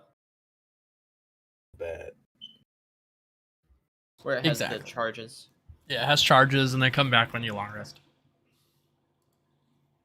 Basically, you don't have to think too much about it. Just think like, just be frugal with it.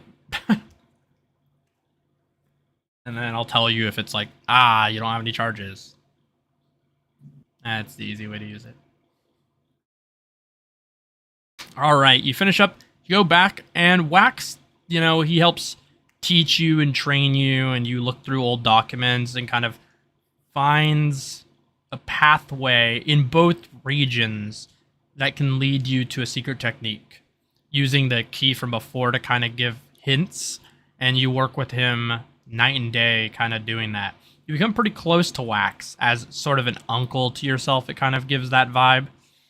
And he always seems to bring like old music from your family.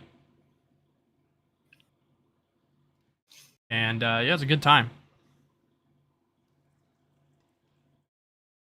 Yeah, me and Wax are bonding. We're getting to know each other, getting to know me. I'm experimenting on researching, not working night and day. Yeah, it's cool. It's cool.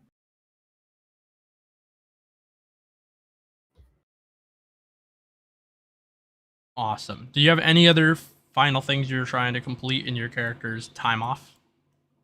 Wanted to train with my dad a little bit. All right, you go with Wax to meet your father. Now that you've recovered quite a bit and you're in the last kind of legs of your time off, you decide you want to get back into shape now that you're getting closer to the eventual end of your break. He goes, Shimisuku, you're looking tougher every day. He pats you on the head. Thanks, Dad. And blush. Look at him. Hey, Dad, you think you can teach me another sword technique? Of course. And he picks you up and throws you on his shoulder, and he goes, let's go to the family dojo. And he leaps off. Chitaka's there in the corner, training with your mother, and he sees that, and he doesn't want any of that smoke. So he goes to the outside of the area and goes to sort of the sword grounds. There are some straw dummies. They're reinforced with Keto. and he places you down. He's kind of pulls out his blade, kind of readies a stance, and moves between a couple different forms just to warm up and stretch. And yeah. Dad, I want to show you something. Guess what I unlocked out there? No! Kami no Wana! Oh shit! You never saw the Shikai. Dude, I have my Shikai. I show my dad. Shoot. All right. Yes. So you know that sword technique I wanted to learn? How about we spar? I get in a battle stance. A spar. I'll never turn down a spar. And he pulls out his sword and he activates his Shikai. He goes, "Our forefathers, Kari no Shini." Oh, He activates the blade. He's gonna blitz you. He goes, "Give me everything you got, Shimisuku." all right. I pretty much do everything, and we spar. I go in for like a leg sweep into a slash up. He blocks it. My dad blocks it. Boom. He kicks me in the stomach. Oh! That's all about Quay. He does your job for you. It's beautiful. I brace myself. I pick myself up, and I go back in with a spinning slice, like a spinning crescent slice, and our blades meet, and we lock blades, and we look at each other. We're smiling, right? Father and son duking it out. We back up. We're having fun with it, right? Sling, ching, ching.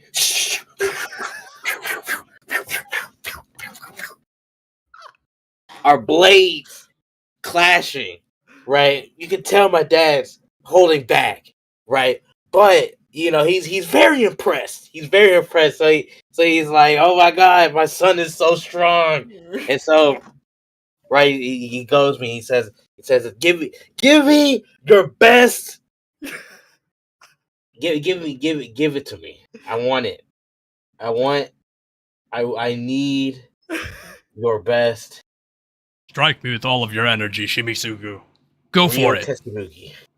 All right. And so I do the Sokunsui, right? Put it on my blade. Okay. I put the blade in my Ryatsu vent. Right. Go ahead, put the earth damage on that bit too. And so always hit the fucking earth damage this thing. I give him the meanest Ryo Tetsurugi, no Nami! Boom! The ground shakes. There's a big explosion in Sherite. People are like, "Whoa, what's going on?" My dad dodges it. He got a little sweat.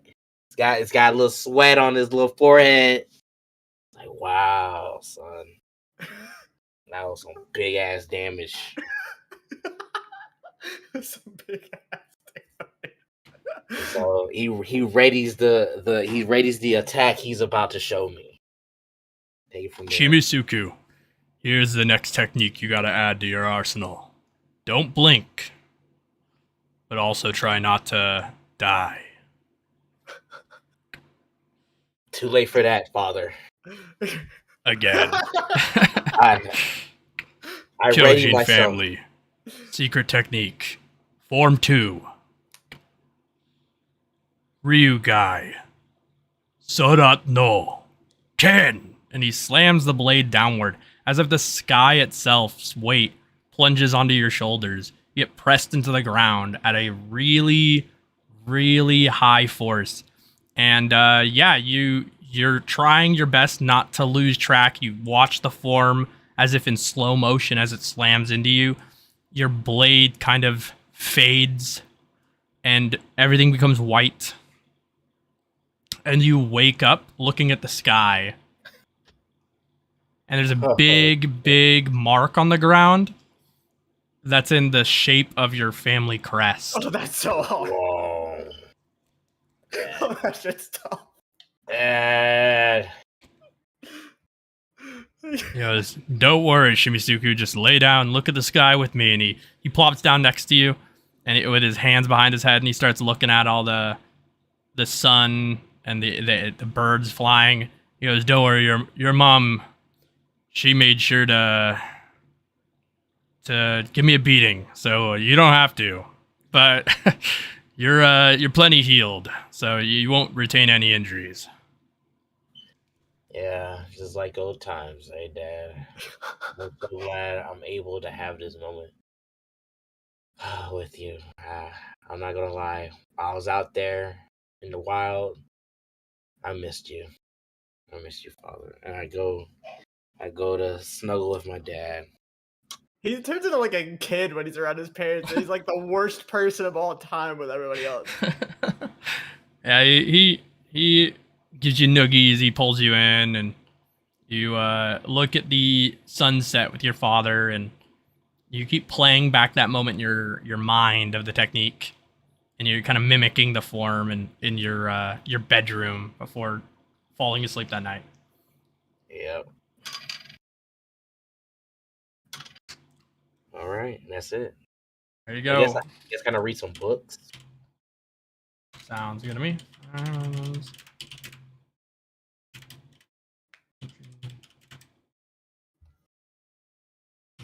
Can I read? There you go. That's the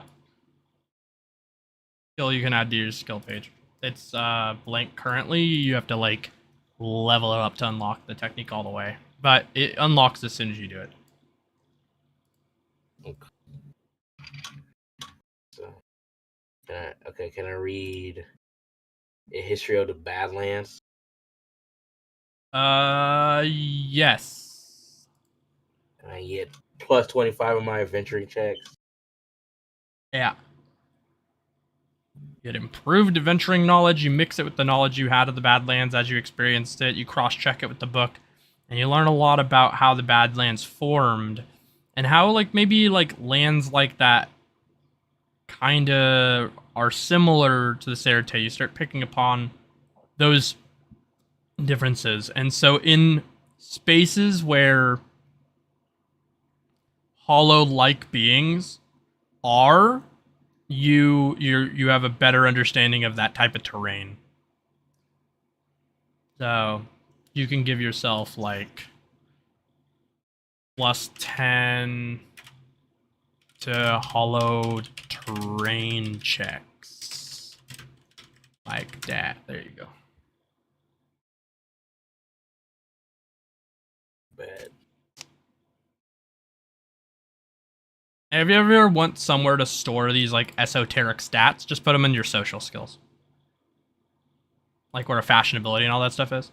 Just like create a little slot for it and put it there. Yeah, that's where my Eldritch knowledge is stored at. Yeah.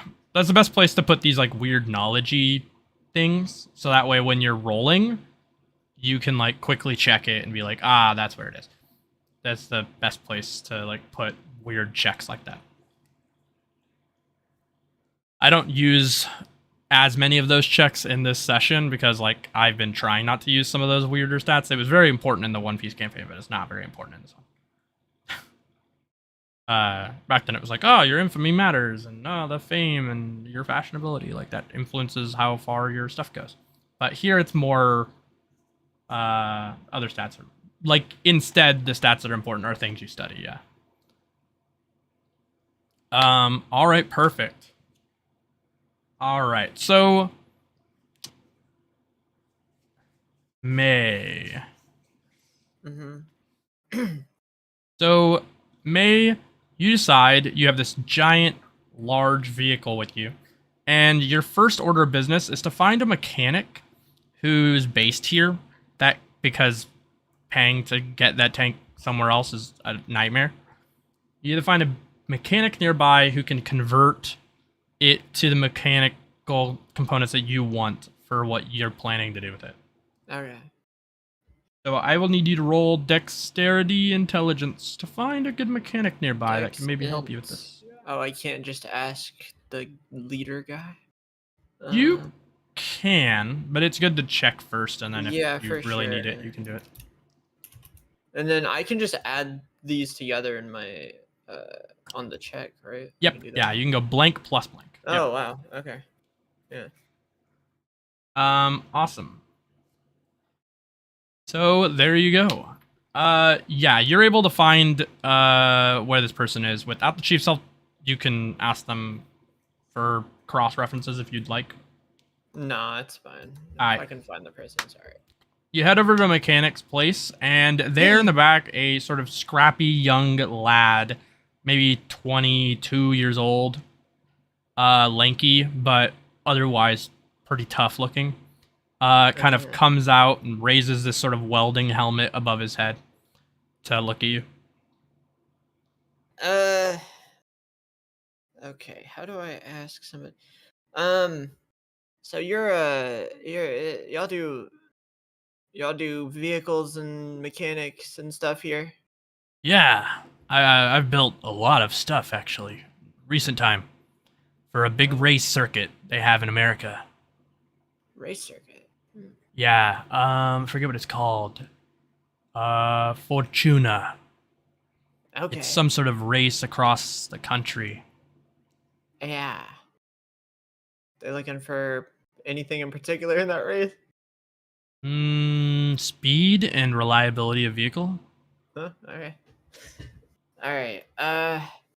So I want you to I got something outside. I don't really know how to explain this in any rational way. I have there's a tank outside. Oh, he looks Uh, outside and sees it. And I can't really transport it anywhere. Yeah, that makes sense. So I'm looking to maybe find a way to use the parts for some kind of upgrade or something to my to this, and I'm gonna pull out ace of spades, throw it on the table, Wow. and then hope that he doesn't recognize the gun, because that's kind of something I need to think Yeah. about with that weapon. Yeah, wow, this is top class ingenuity. Let me look at the tank. He runs outside and he slides underneath it with a sort of a board with some wheels on it. And he starts looking at it and he goes, he slides out. You can tell this kid's really intelligent with the way that he's doing this, at the speed he's doing it at. After about maybe 15 minutes, after looking around like an anime character where he's teleporting from place to place and looking at it. Yeah. He slides back over to you and gets up and he's like, I have a couple ideas. Do you have, perchance, 200 union coins? 200? I mean, yeah, I have 200. Shit. Yeah, if you need more, I mean, I have 300 on me, but Nah, I won't take more than I need. really, that's very interesting. I never met somebody like that before. How long you been doing this? All my life. My dad used to teach me, but he died. Oh, damn. You and me both, brother. That's fucked up. Well, I mean, that's true, I guess. But we're kind of kin in a way, in that way. Yeah, kind of. So, yeah, I can give you 200. I can give you 200. I figured I might as well use this tank for something. I can't bring it anywhere. So, I mean, if there's extra parts, you can keep them. I can't imagine that I appreciate it. there wouldn't be somebody out there that isn't looking for something. Yeah, I'm to sure do they'll with come that on some to. kind of- Yeah, the suspension alone is probably pretty good for vehicles. All right, yeah. Let me work on this actually. Let me create a mock-up of your sword. It'll take me about a day or two, and then you can leave for a bit and come back to finish the order. Yeah, I can do that. I mean, I don't really, to be honest, I don't really need the weapons. And I draw both my weapons for him. Yeah, he looks at him and he creates a mock-up of the replica of it, and he goes, this should do for right now. And he's asked you to leave it with him for a little bit, like a day. A day. Yeah, he has to create basically an exact replica of it in terms of just like to start fitting parts to it. So it's just gonna be made of like scrap steel. I mean, So that I'm more surprised at the fact that it's only gonna take him a day. yeah. Yeah, it's only gonna take him a day to make the mock-up, and then you can have your weapons back. And then after about a week, he'll have finished completely disassembling the tank extremely safely and Okay. refitting its parts. And then you can come back, and then he can make your weapon, which will take another week. I'm fine with that. Like I said, it's not like I need the weapons. I can just go out and do something. It's fine. Alrighty, well, take care. I Leave. I Oh, leave. I all right. take my leave. You take your leave. Upon taking your leave, you head back over to the barracks where the chief was, and he actually hands you a letter. It seems to be from a church that had something to do with, like, they seem problematic, I guess. And he points out that the original organization that recommended you to him, has pointed out this church as having some problem with something your family is tied to or whatever. It's not his business. But this letter points out locations of false relic sites. Okay. Yeah. So these are the people you found me through. They sent me this message to give to you, yeah. Hard to believe that there's still people out there with information on me. Anyways, yeah, okay. I can go check that out, I guess. I got nothing better to do. All right. My weapons are in the shop. That's weird to say. Yeah, that makes sense. The letter is handed to you. In the letter, documents that there's a weird church on the west end of Africa, more or less. And it coincides with information that your husband had referring to these sort of weird occultic organizations. And maybe they took some animosity in him towards his research. But either way, now the organization that used to fund your husband also has issues with them since they've escalated from just pure, word of mouth hatred to violent actions. Okay. Well, I probably can't get there in time. I have to go back tomorrow to get my weapon. So I guess I guess I'll wait till tomorrow and head out to do it. I think that's best. All right. Fine by me. Didn't think I'd need them, but Yep. Dressed up relatively well. You kind of look through some of the documentation that was given to you earlier about like kind of this weird church organization, almost cult, comes to mind when you read it.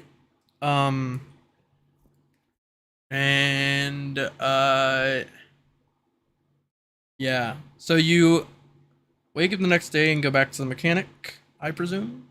yes, I will go to the mechanic and ask him how things are looking.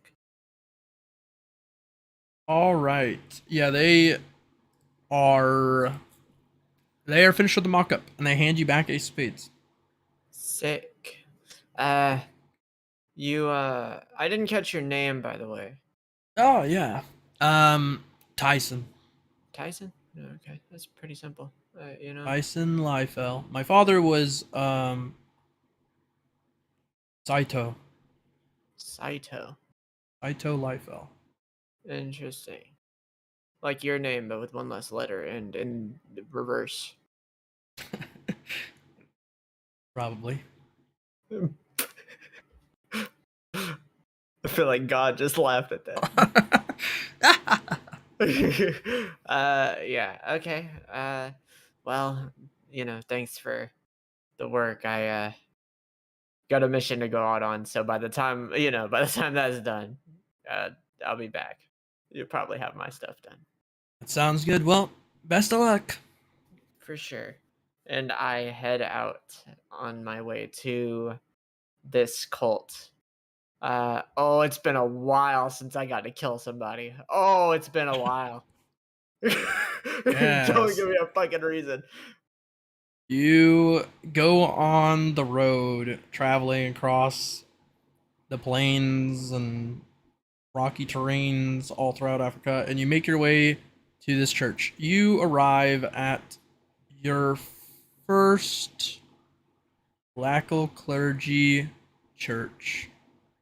I'm gonna go ahead and pre-mark the fulfillment for my side quest for that character quest. Oh wait, that means that I finished the character quest.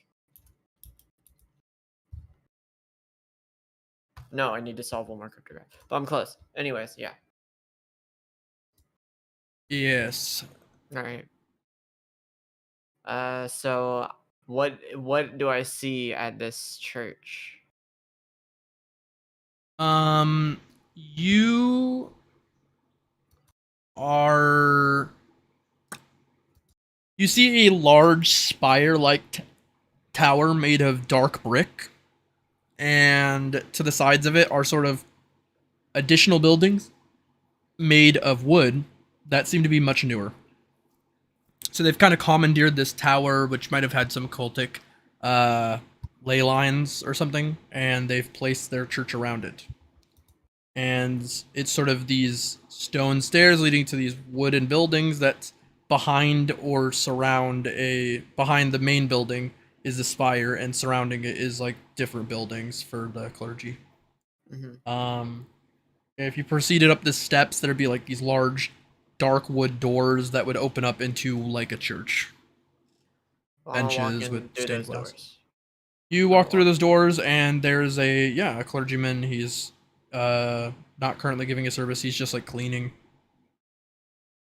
I Yeah. will open the door but knock on it to let him know that there is somebody here. Ah, well, welcome. I haven't gotten visitors in a long time. You get the impression that he doesn't like you. Like he thinks you're here for something nefarious. Okay. Well, uh, yeah, I heard about this place and just wanted to check in. Ah, of Uh, course. so what do y'all got going on here? We have a local clergy. We serve Crichton, Okay. our god, our guardian spirit. Okay. And what's the forgive me, I'm kind of new to this whole higher being stuff. What's the deal with him, them, her? I Uh, don't know. yeah, all of which would be apt. I guess as a god doesn't, yeah, all are applicable. Yeah, I that would was stupid. say the main principles of his teachings are protecting those that have fallen into the void, pulling them out, and taking the care of them is his job, I would Okay, say. okay. What's the void? What's that? The void is a sort of dark pool of tangible anti-ryotsu that manifests itself in sort of an anti-realm to this. So kind of like the like I guess similar to the Hollow World in between the world of the living and the spirit realm. Yeah, that world is more like mildly malignant or all otherwise slightly heavier Ryatsu energy. In this Yeah. case, it's sort of the like it's negative energy. So it's Huh. similar to hell, I suppose. Yeah. Huh. Huh. But it Interesting. is we believe in such a different hell than the one that people are sent to. People are sent to a sort of a counterbalance, and we believe that that exists, but we believe that it is superficial.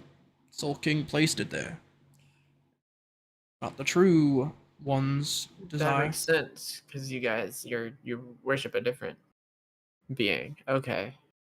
Soul King is merely somebody with great power. Yeah, I would agree with that. He's Our just a god god, isn't. not a tangible being. He's a god. I get it. I understand Yes. the premise. Okay. Um, I want to doubt that, but I mean, I've seen the, I've seen the things, so like I can't really refute what you're saying to me. Hmm. Okay, interesting. I figured these guys would be. I figured this guy would piss me off a lot more. Uh. Ah. Man, how do I? Ooh. I have to think about my next words very carefully because I could accidentally be put in a situation where I have to kill him based on what I say here. Okay. Um Now what exactly do you guys I guess your practices entail? I don't know.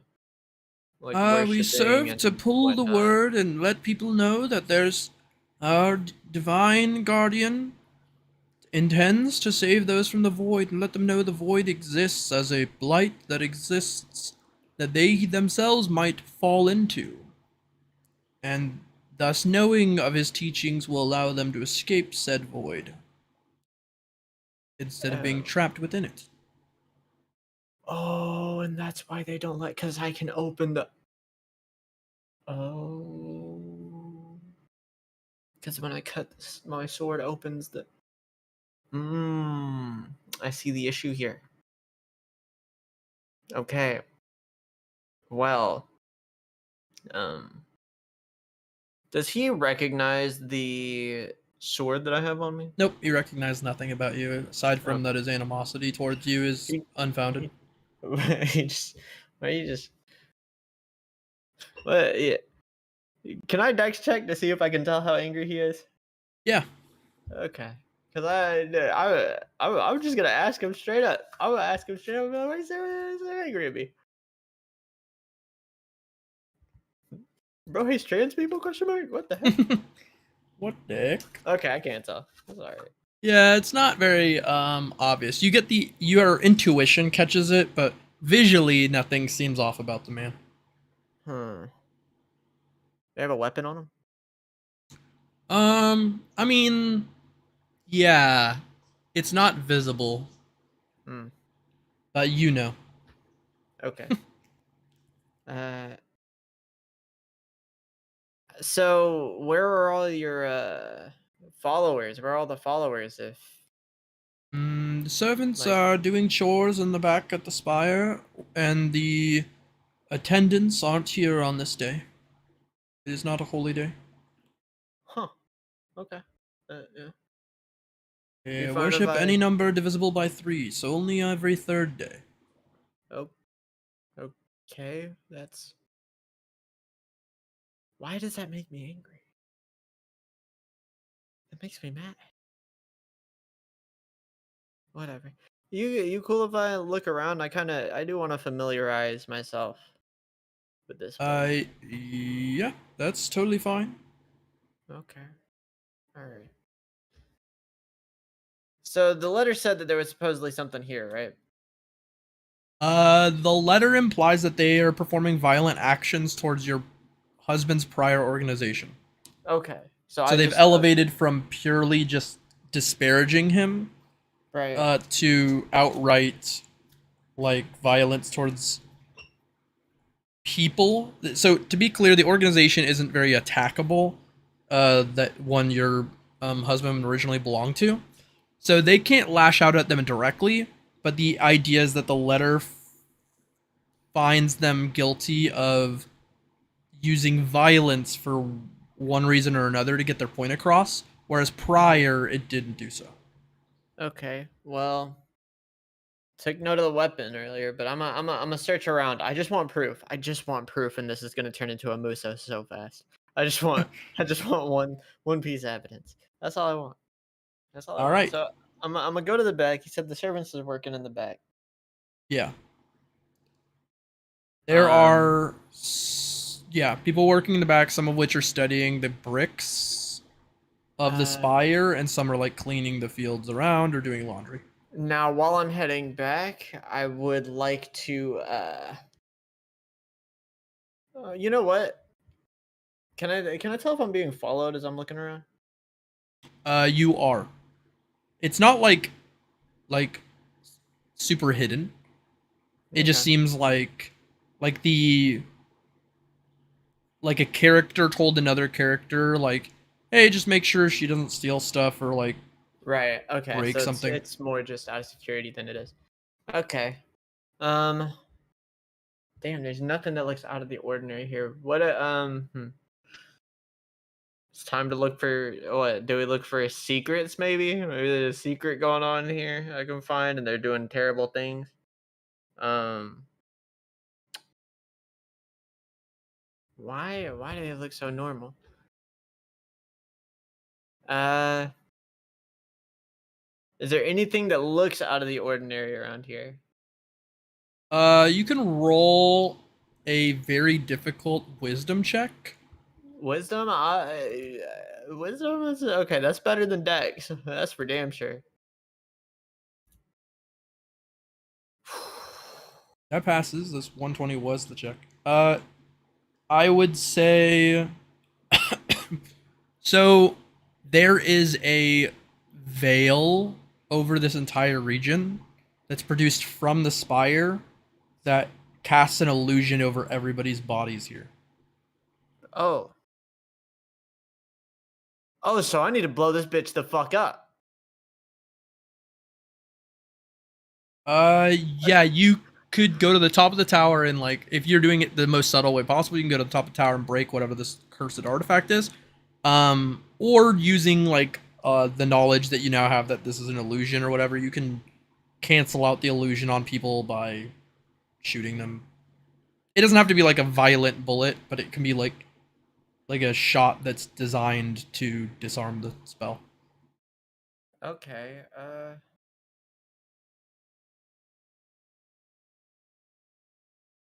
I'm going to attempt to go up to the top. You do so, you get stopped by people who are like, yeah, they're religious nut jobs. I mean, I'm honestly, I'm gonna pick one of them up and throw him at the other guy. I don't care. Yeah, you throw them, you just walk They up the don't tower, matter to no me. problem. Yeah, you get to the top. There's an odd like book in like a crystal sphere of some sort. Can I read the book? It's in adjacent to Eldritch, so sure. Okay. It outlines that it's because it would normally sound like modern English, but I'm going to speak it as if it's yield in English as a way to deduce that the translation is shoddy. Okay. But it says like, thou hast entered sphere of influence. Upon doing thy job, everybody will work till they bleed. Nobody will see what is meant to be unseen. For I am your god. Okay. So to also speaking of this same god guy, the void is that's the portals, right? That's where the eldritch monsters come from. You surmise that that's likely true, Okay. but the description makes it seem like it's like very similar, but maybe not identical. Gotcha. So it might be specifically a place in the Eldritch Right. realm, but not exactly just all of Eldritch space. Yeah, for sure. I'm going to fucking punch the orb. I'm gonna punch the orb. You punch the orb. Roll me a wisdom or endurance, your choice. Wisdom or endurance? Yeah, I am picking wisdom. One tough. Yeah, you break the crap out of that thing. It does no damage to you. Your skill in smashing things mixed with your knowledge of the way that this magic artifact works makes it really easy to just break it without damaging yourself in any way. The illusion seems to go. Yep. I'm good at breaking stuff. What can I say? Good at breaking stuff. So the air around this area becomes much darker, sort of it has red crystalline objects throughout the air. They're really tiny, but you can obviously see them. And all the people down below look like grossly horrifying creatures. They have like brittle, almost like clay stone skin in small scale like plating on their body, and they walk around like zombies, brushing nothing on the ground with brooms. And clearly looks like whatever the spire was doing was hiding the fact that it was like draining them of their life and replacing it with some vile energy. Right. Damn, is there a way for me to undo this? Probably not. I mean, the spire drained them of their life, but destroying it might give energy back, but it's also extremely dangerous because the energy would be exploded out from it. So it,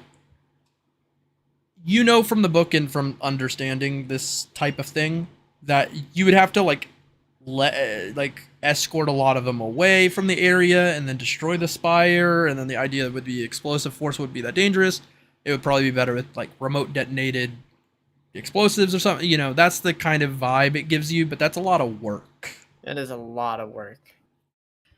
And I'm assuming that I will probably get hurt very badly if I just break it. Yeah, if you just were like, I melee the tower like that wall in the base. If you just melee the spire over and over again to break it until it's gone, the like destructive energy that explodes out from it is probably like 1,000 damage worth. Like, it's pretty bad. Yeah.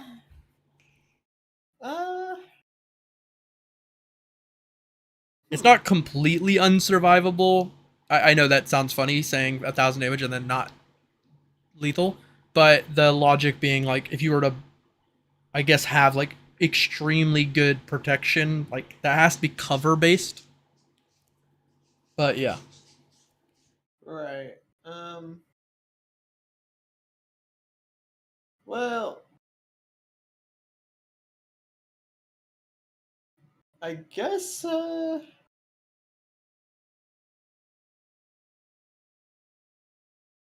don't know, man. I could try to seal them with like a portal. Put them in their own realm, I guess. You could try to throw them in portals. Yeah. I think I will do that because they're definitely like eldritch beings now, so I can just throw them in there. Yeah, let me roll some stuff.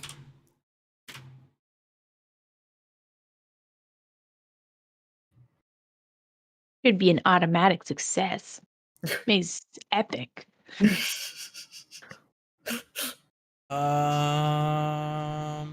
that's a good point. You do so. You throw 5 of them into a portal, and they're gone.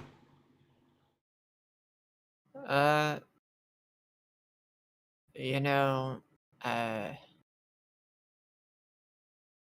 Shimisuku would be the type of person that would claim this land for this area tariff, which is fucked up because this place is cursed and bad. I'm I sealed all of them up. This place is evil as fuck. The thing is destroyed though. So at the end of the day, like I just have to leave. Like the thing is destroyed. Sure, the tower is cursed, but like nobody's getting their soul taken away anymore. So I can at least live with that. I'm a head back. I'm gonna head back. All right, you Get out head of there. back. My brain broke.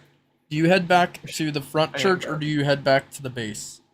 I'll head back outside because I want to see if there's anything like noticeable. Maybe like a leads to maybe like a cellar or something, which would be terrible because it means that there's more bad here. That's fair.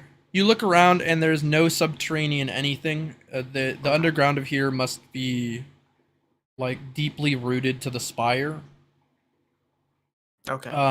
So yeah, you get no impression that there's anything like below ground. Ah, Though as you look around, you do find more books that like now that the effect is gone, there's like bookshelves that have a bunch of normal books and then one like demonic book like the one you saw before. ooh. And the veiling effect was hiding them. Let's read the demon book. Fuck it.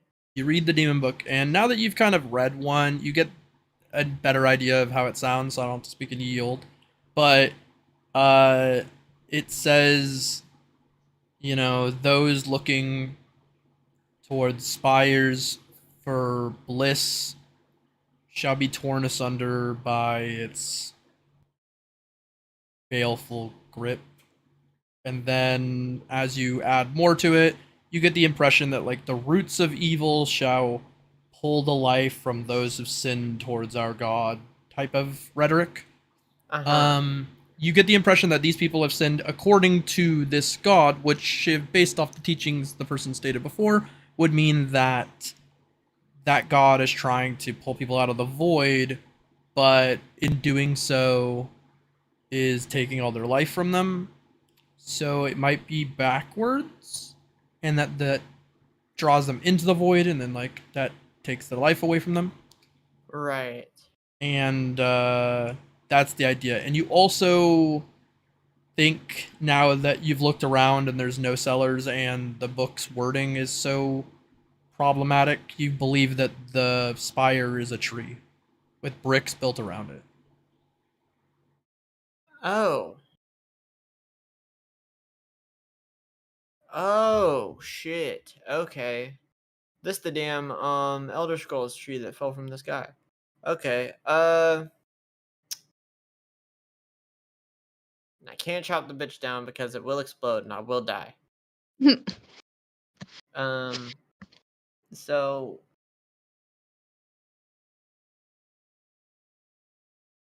I'll deal with that later. I did all I could. Right. I sealed all the guys away. I stopped the sucking of soul energy from people around here. Hey, I did my job. Right. Should I get rid of the whole curse? Yeah. Do I have the capacity to right now? Nah, it's fine. I'm gonna head All back. right. I'm gonna go back You to I'm head gonna go back to back. base. I'm gonna see how my upgrade is doing. All right. Uh,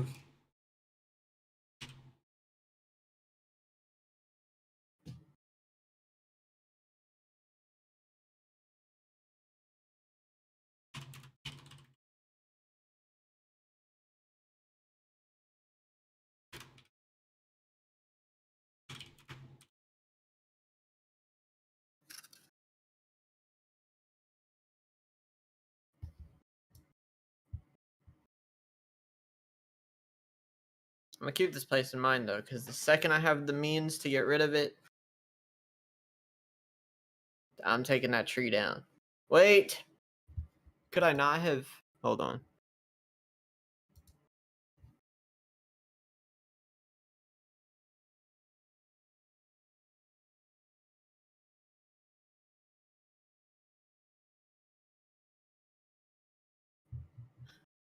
Um.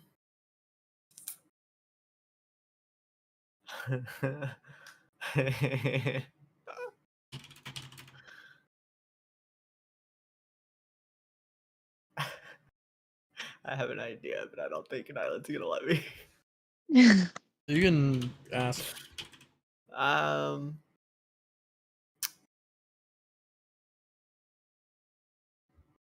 Is there not a card I could technically pull to destroy the thing and get out safe? I'd say no. I understand what you're saying. The primary issue actually has to do with the bricks.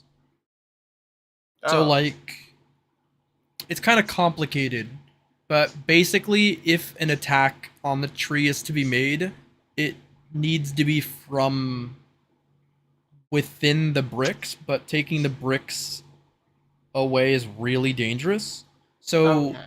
when I mentioned before that theoretically explosives will work, it's because, like, you could take out, like, let's say, a brick and place one explosive inside, and Okay. it wouldn't be as dangerous. But if you hit the whole thing with, like, a meteor, for example, Mhm. then you would be unsealing it, like, pretty much immediately. The bricks are sealing spells. Oh, okay. So it's entirely encapsulated. There is no way to get in at all. Not safely. The best way would be to put a bunch of explosives down the center of the tree, or something to that effect. And Okay. none of your cards shout like a direct attack that's also remote, like from a No. laser I like have. attack. I From mean, directly I away. have attack that I use and die and come back. I mean, I guess that's true. But I don't know if that's enough damage for the walls. Is the thing. Yeah. Here's the fragmental note thing. Okay.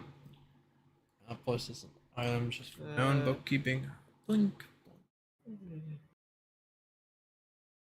I think I spelled the clergy name wrong there. No, I'm Cannot right. be reproduced, and the tree is dangerous enough that unsealing usually bad.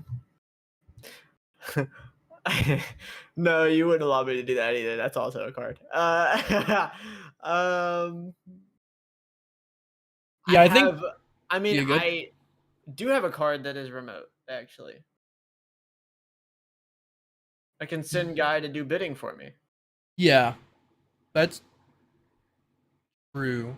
If you gave him something you don't currently have on you, you could definitely do it.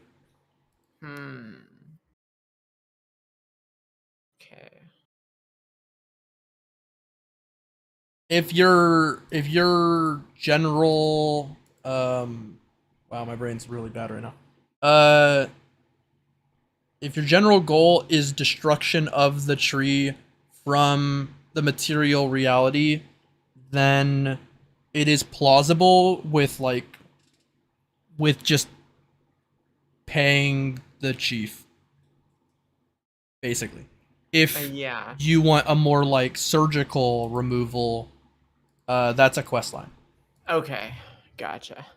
So the tree goes, its roots go into the eldritch plane technically. If Okay. you were to approach the tree from the eldritch plane, it is much easier to kill, Gotcha. but that requires you to step into the eldritch plane, which is actually safe for you, but it is a decision your character would have to decide to make or not. Gotcha. Oh, rest in peace, by the way. He has died. Rest in peace. Rest No. in peace. Oh, there he goes. Oh. Okay, welcome back. Third time dying. Yeah, sure. So yeah, then I will can I gather, like, is it possible that I have the information that's like, oh yeah, I can go into the Eldritch Plane and do this? Yeah, you know that for certain. The Uh, books mixed with the fact that it had roots and then the tie-in with the studying this branch in any meaningful way, I mean like spending time to look into the branch, would give you that information very easily. Okay. Ugh. This feels like a really bad idea. I'm gonna pull out my sword. Fuck. Open the gates, gayless, and I cut a hole into the Eldritch Plane and walk through it. All right, you walk through. You appear to be pretty far from the tree's actual location, despite being close to it originally. It feels like the Eldritch Plane's just like further from point A to point B, opposite of the Nether from Minecraft. Okay, yeah. But you can feel the energy of the branch, and the branch you brought with you has a resonance that is easily trackable to the original tree's location. Okay. But you look around and you do see those people you've placed in before, and they seem to have, like, you know, they seem better, but they clearly need to spend more time here. Right. Like, they're like 5% cured kind of basis. I kind of just sealed him here thinking that it would just get rid of him, but it's cool to see that it did something. Well, this would be, you know, fuck, maybe I should ask that kid for a car. Whatever. I'm gonna keep walking forward. You walk forward and roll a wisdom check. Ooh, sure do. I sure do that. Yeah. Love me one of them.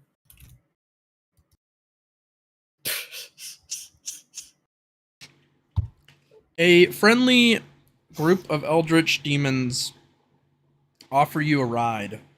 Shit. You know what? Hey. Appreciate you, play. I'll get in the car. You get in the car and they drive you over to where the void's entrance would be, and they let you off. And yeah, you had a good time. It was a good 30-minute ride. Why did you guys do this? What? What? We love joyriding in the abyss. No, I get that. It was kind of fun. It's just, I just like I'm kind of an outer and like an outside. I kind of like invaded in here. Oh, are you? Kind My of. bad. Not necessarily, but it just Oh. feels like you'd maybe have like an issue with that. Nah. All right. My shit. dad would probably be mad and stuff, but I don't give a fuck. All right, Brody. Tap him up. I take care. Vroom vroom. He drives away. Wow, that was strangely convenient. Huh. I'm at the tree now. You arrive at the abyss's entrance, which is Okay. where the tree would preside inside of. In the abyss is a palpable dark energy that you can walk into no problem, but you know it's like sort of its domain. This is gonna do something that irreparably damages my mind, isn't it?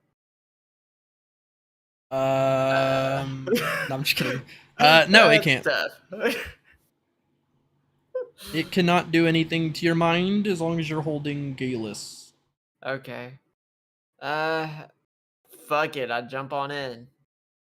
You jump on in. You feel totally fine, as if completely immune due to the warding effects of Galus. Huh.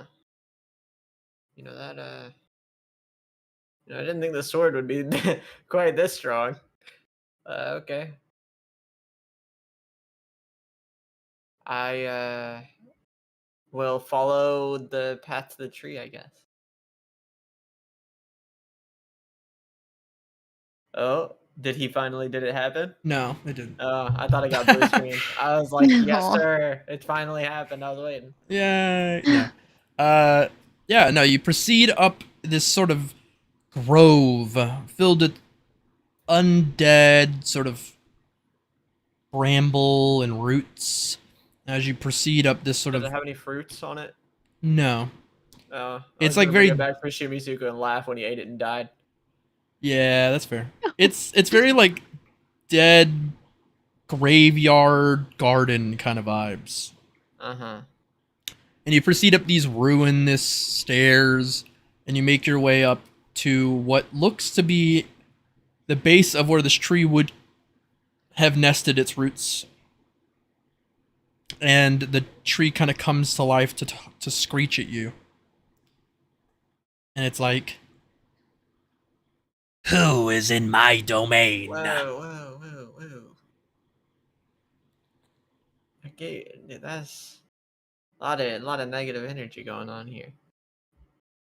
Look, man, you can't just be eating people's souls. That's just not It's their life force I seek, not their souls. okay. Well, I mean, you need both to live. It's like interchangeable, basically. Maybe. Have you So come to make a deal or to chastise me? I mean, I'm just trying to have a conversation. I've realized that maybe trying not to kill everything I meet is maybe not the most efficient method. Fair So enough. I just came here to. Why are so? I'm assuming that your roots get stronger from eating the life force of things. More, I'm trying to prevent the grove's demise. Okay. Is there any way we can do that that requires not killing thousands of people? What an interesting question. I would say I don't know of such a method, Yeah. but it is likely possible. Maybe one with larger knowledge of the way this realm works could understand. Larger knowledge. I myself do not. I am somewhat foreign to this land. Me and my kin are tied together through the void. Really? That's. Huh. Because, you know, I did realize something on the way here. Because I initially thought I was like, this is evil as fuck. We're just eating people's souls, manipulating them, whatever. Life force. My bad. Sorry. Whatever. But, you know, as somebody who is a bit of a drifter, just trying to survive, I get it. So here's the thing. Here's the thing. I do I want to make a deal with an entity that I know nothing about? I don't know about all that. Wait, that sounds similar to somebody I know. Hmm. You caught me. No, I'm just kidding. What the hell? Oh fuck! I forgot y'all are in my head. Shit.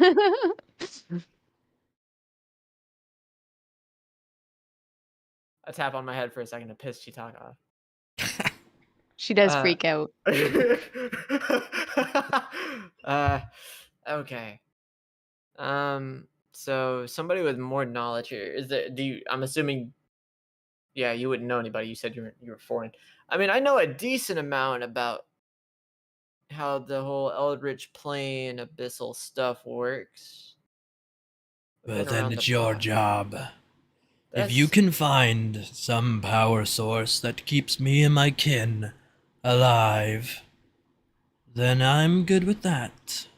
yeah. Because who am I to deprive nature? You know what I'm saying? So this feels weird. At first, you asked me to make a deal with you. It feels more like you're making a deal with me at this point. Okay. You know what? I can try to figure it out. All Try to right. figure it out. Yeah, There why not? once was somebody, though. About. I actually don't know how years work down here. But somebody knew my kin. And back then we weren't as dead. But the Eldritch plane has gone awry and the void is ever further from us. Our energy comes from an extraplanar source. That. Holy fuck, he left me with a mess. Okay. you- I'll try to figure it out. You dropped a new concept on me just now. You gotta give me you gotta give me a moment. Okay. So there was somebody a while back that once knew what do you know, like what do you recall about this person? I never once met them, my kin did. I am much Okay. younger. Then where would your kin be?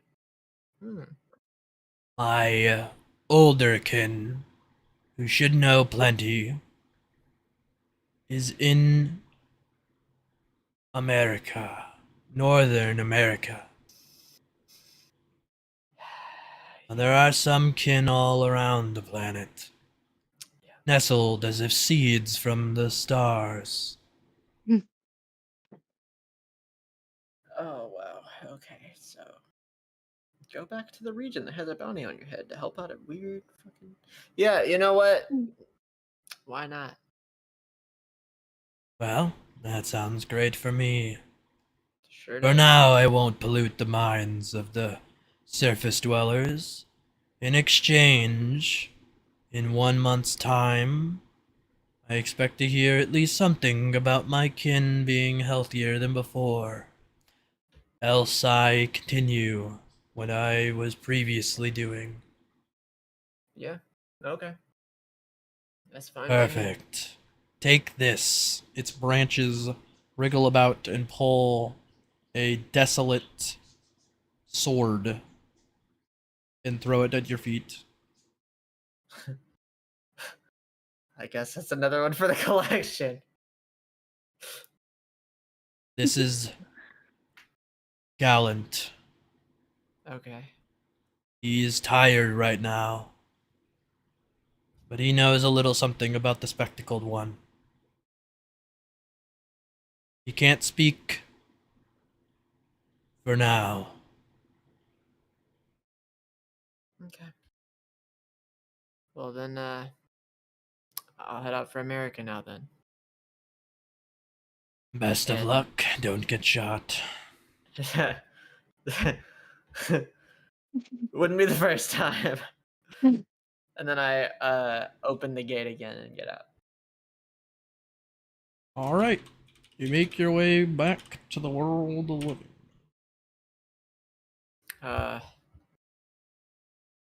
Yeah, let's okay. That was a lot. Yeah, I'm just gonna go find the kid and then I guess take a trip to America. Let's hope that tank upgrade's really something. Let's hope. I don't know. I will head out back to base and wait until the upgrade is done. And then All right. head out to America. Why is it hates this word? My bad. No, it was onesie. Those are. What's that thing called? Um,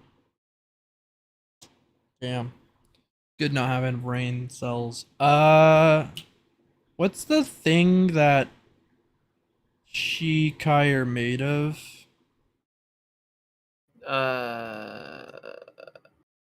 Or like just Sanpakuto, I guess, in general. It's why the fuck now that you put me on the spot I can't remember. Holy fuck. Are- I Gonna the I'm trying to think. Why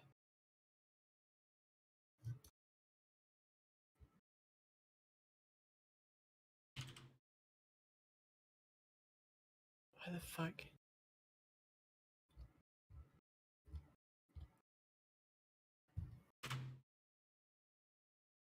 You have hoed me.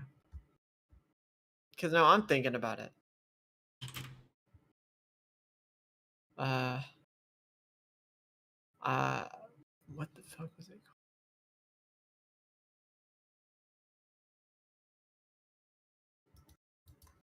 Boing. called? I know the guy that makes them. Yeah, me too. I just can't. Foreign from Not Bazaar. important enough. I just put brackets Soul Steel for now. Yeah, gotcha. Okay. All right. Sick. I'll take the sword and then yeah, I'll head out. I will head back to the mechanic. Perfect. Wow, welcome back. You seem heavier. What's that supposed to mean? Means exactly what it means. Your energy is heavier. Oh, Yeah, that's okay. That's valid. Yeah. Uh, so how long is it? It's been 2 weeks, right? You said it was gonna take you 2 weeks to finish. Yep. Oh, okay. So what did you do? What's the I kind of just let you work. I didn't Yeah, want to get in the so way of that. due to the original makeup of the weapon, I decided to trigger the activation of this mode with a name. Okay. Um, it it has a chant. Um,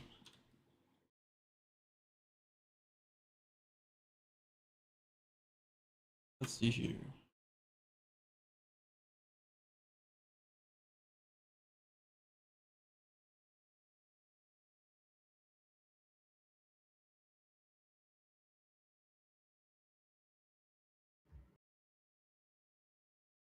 Uh,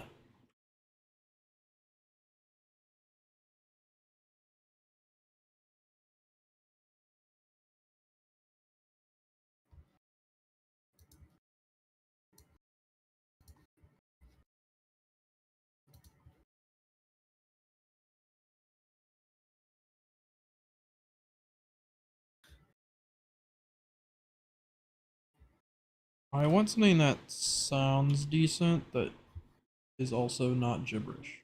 One sec. Gotcha. Yeah, you know, I hope the tank upgrade's worth it because we are losing a fucking tank for it. So we don't see.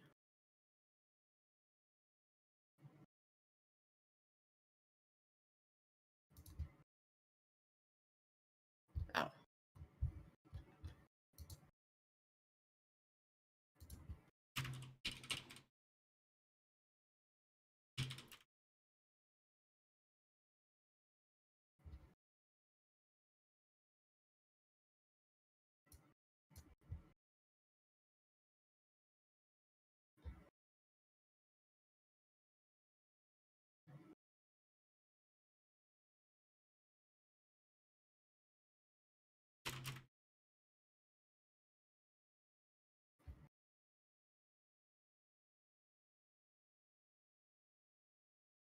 He says it's got a chant and then just sends me the Unlimited Blade Works chant.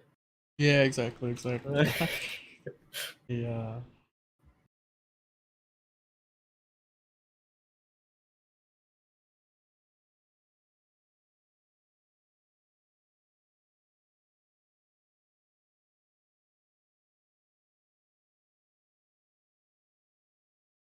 Okay. Yeah, when my brain operating slightly weaker, it definitely affects things. Oh shit. There you go. motorcycle. Oh hell yeah, brother. All right. Awesome. Okay. A pet shark. Persona 5. So This guy. this fucking guy, I know. He comes back. His first line is Persona. All right. So So you managed to turn my gun into a fucking motorcycle. Well, that was the job, right? You needed a vehicle. I mean, I just wanted to, I didn't really care what it was, to be honest. It was just something to do with the tank. I mean, this would have been useful when I was. Never mind. Okay. Uh, I guess I'll try it just to see. I'll fucking pull the hammer back. Say, crawl out from the deep. What is that? Silel or Sile? Silo. Silel, and I shoot the ground. You shoot the ground, and it almost cracks and erupts in a blue ethereal light as a sort of leaps out like a shark that shapeshifts into a dark spectral steed made of metal. It is a motorcycle. That's hard. I like that. Yeah, I guess, yeah. Appreciate you, Tyson. Shit. Fuck. That's, wow. You sure you don't want more for this? I got more. Yeah, it I was can give you fun to money. work on. It should be a good resume thing. Yeah, that's. Do note there's a little bit of a restriction while you're on it. Yes. The your weapon will not have a sword form. Yeah, I realize that, considering that my gun is attached to a fucking motorcycle. Exactly. Your gun can be housed and shot while in the weapon, but if you're in this form, you'll be quite fast, but your blade arts will be replaced with I would say AoE weaker versions. Okay. I mean, that's fine by me. Wait. Can I still use the cards on this? Um Am I 5Ds right now? I was thinking the exact same thing. Yeah, you have to worry about your turbo, whatever the fuck that mechanic was. Oh, shit. Alright, shit. Yeah, you Wow. can use your cards on it. They'll function pretty much the same aside from the card game rule set. Yeah, for sure, for sure. Wow. Okay, yeah, thanks. I I guess I ride back to the base and arrange for the chief to get me a flight to America. You do so. And that will be the end of our Yes. side stories. Yes. Yay.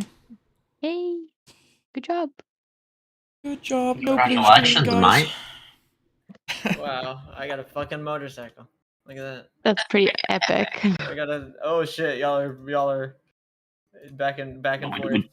Got that Doppler effect. We doubled. Yeah. But yeah, that's fire. Okay. Yeah, shit.